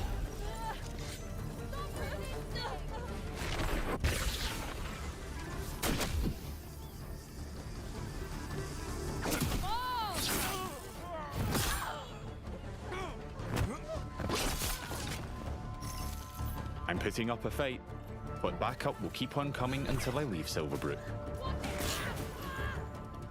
Peacefully or not. I think a tactical retreat is probably for the best. Now I have a bounty on my head which will grow with more crime. I can immediately pay it or pay a reduced fine if I spend long enough out of town. My reputations don't disappear with my bounty though. Once I'm known as a killer and a criminal, it'll stick with me until I put in the work to change what people think. Or until I've made an expensive visit to the town crier. Because the people in Albion remember what you do.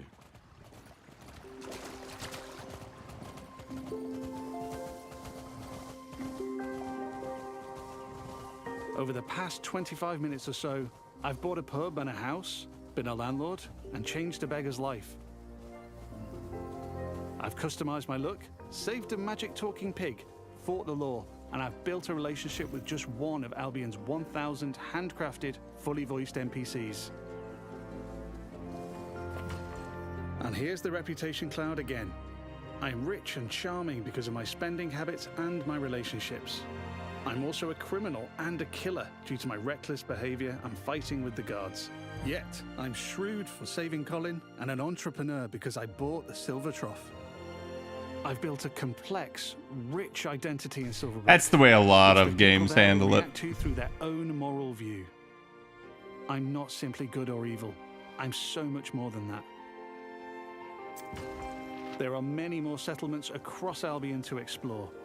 My identity is mine to create in each one, and everyone will have their own perspective on what I do as I build an extraordinary life.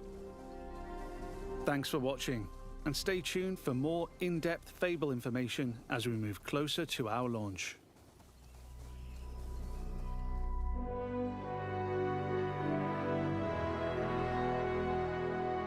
Yeah, so for those of you that hadn't heard, they did delay Fable until February of 27, so it's not coming out this year. Again, I suspect they wanted to get away from GTA. We'll see.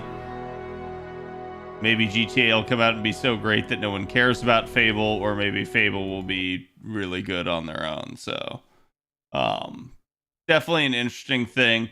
I think the game does look good, but it definitely has some points of contention where I'm not too sure about it. A lot of the dialogue there felt flat. It felt like it desperately needed like a background, like I don't know, like background sound effects or music or something. It felt like it was very forced and uncanny. I'm still wondering where the actual comedy comes in. I haven't seen it in everything that they've shown, and it's beginning to scare me since we just had a half-hour showcase of a person walking around a town, and the closest thing you can come to for comedy was a dude hitting on you. And I'm like, I don't know how I feel about that. So we'll see, because Fable's always been something that had like pretty peak British humor, and it feels like that's maybe lost now in this, and I'm a little worried about it. I do like the open world style. I do like the choices matter. I do like the ability to like purchase residences and businesses and to shape your relationships with the various NPCs. I think all of that's great. So that is the reason that I think I probably will get Fable in the end. But we'll see how this goes down the line as we get closer to launch and they start revealing more about the game.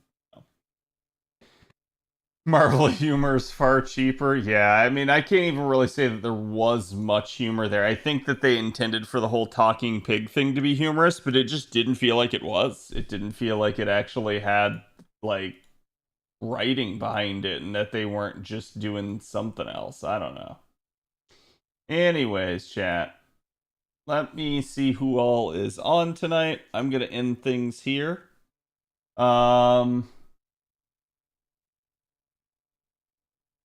Send you guys over to Miss Ivy. And I will be back probably tomorrow. It does look like Saturday is going to be Dungeons and Dragons night. We haven't had a meeting of our group in a hot second, so that's been one of the big things we've been trying to do. So if you guys tune into the Saturday stream, it'll probably be that.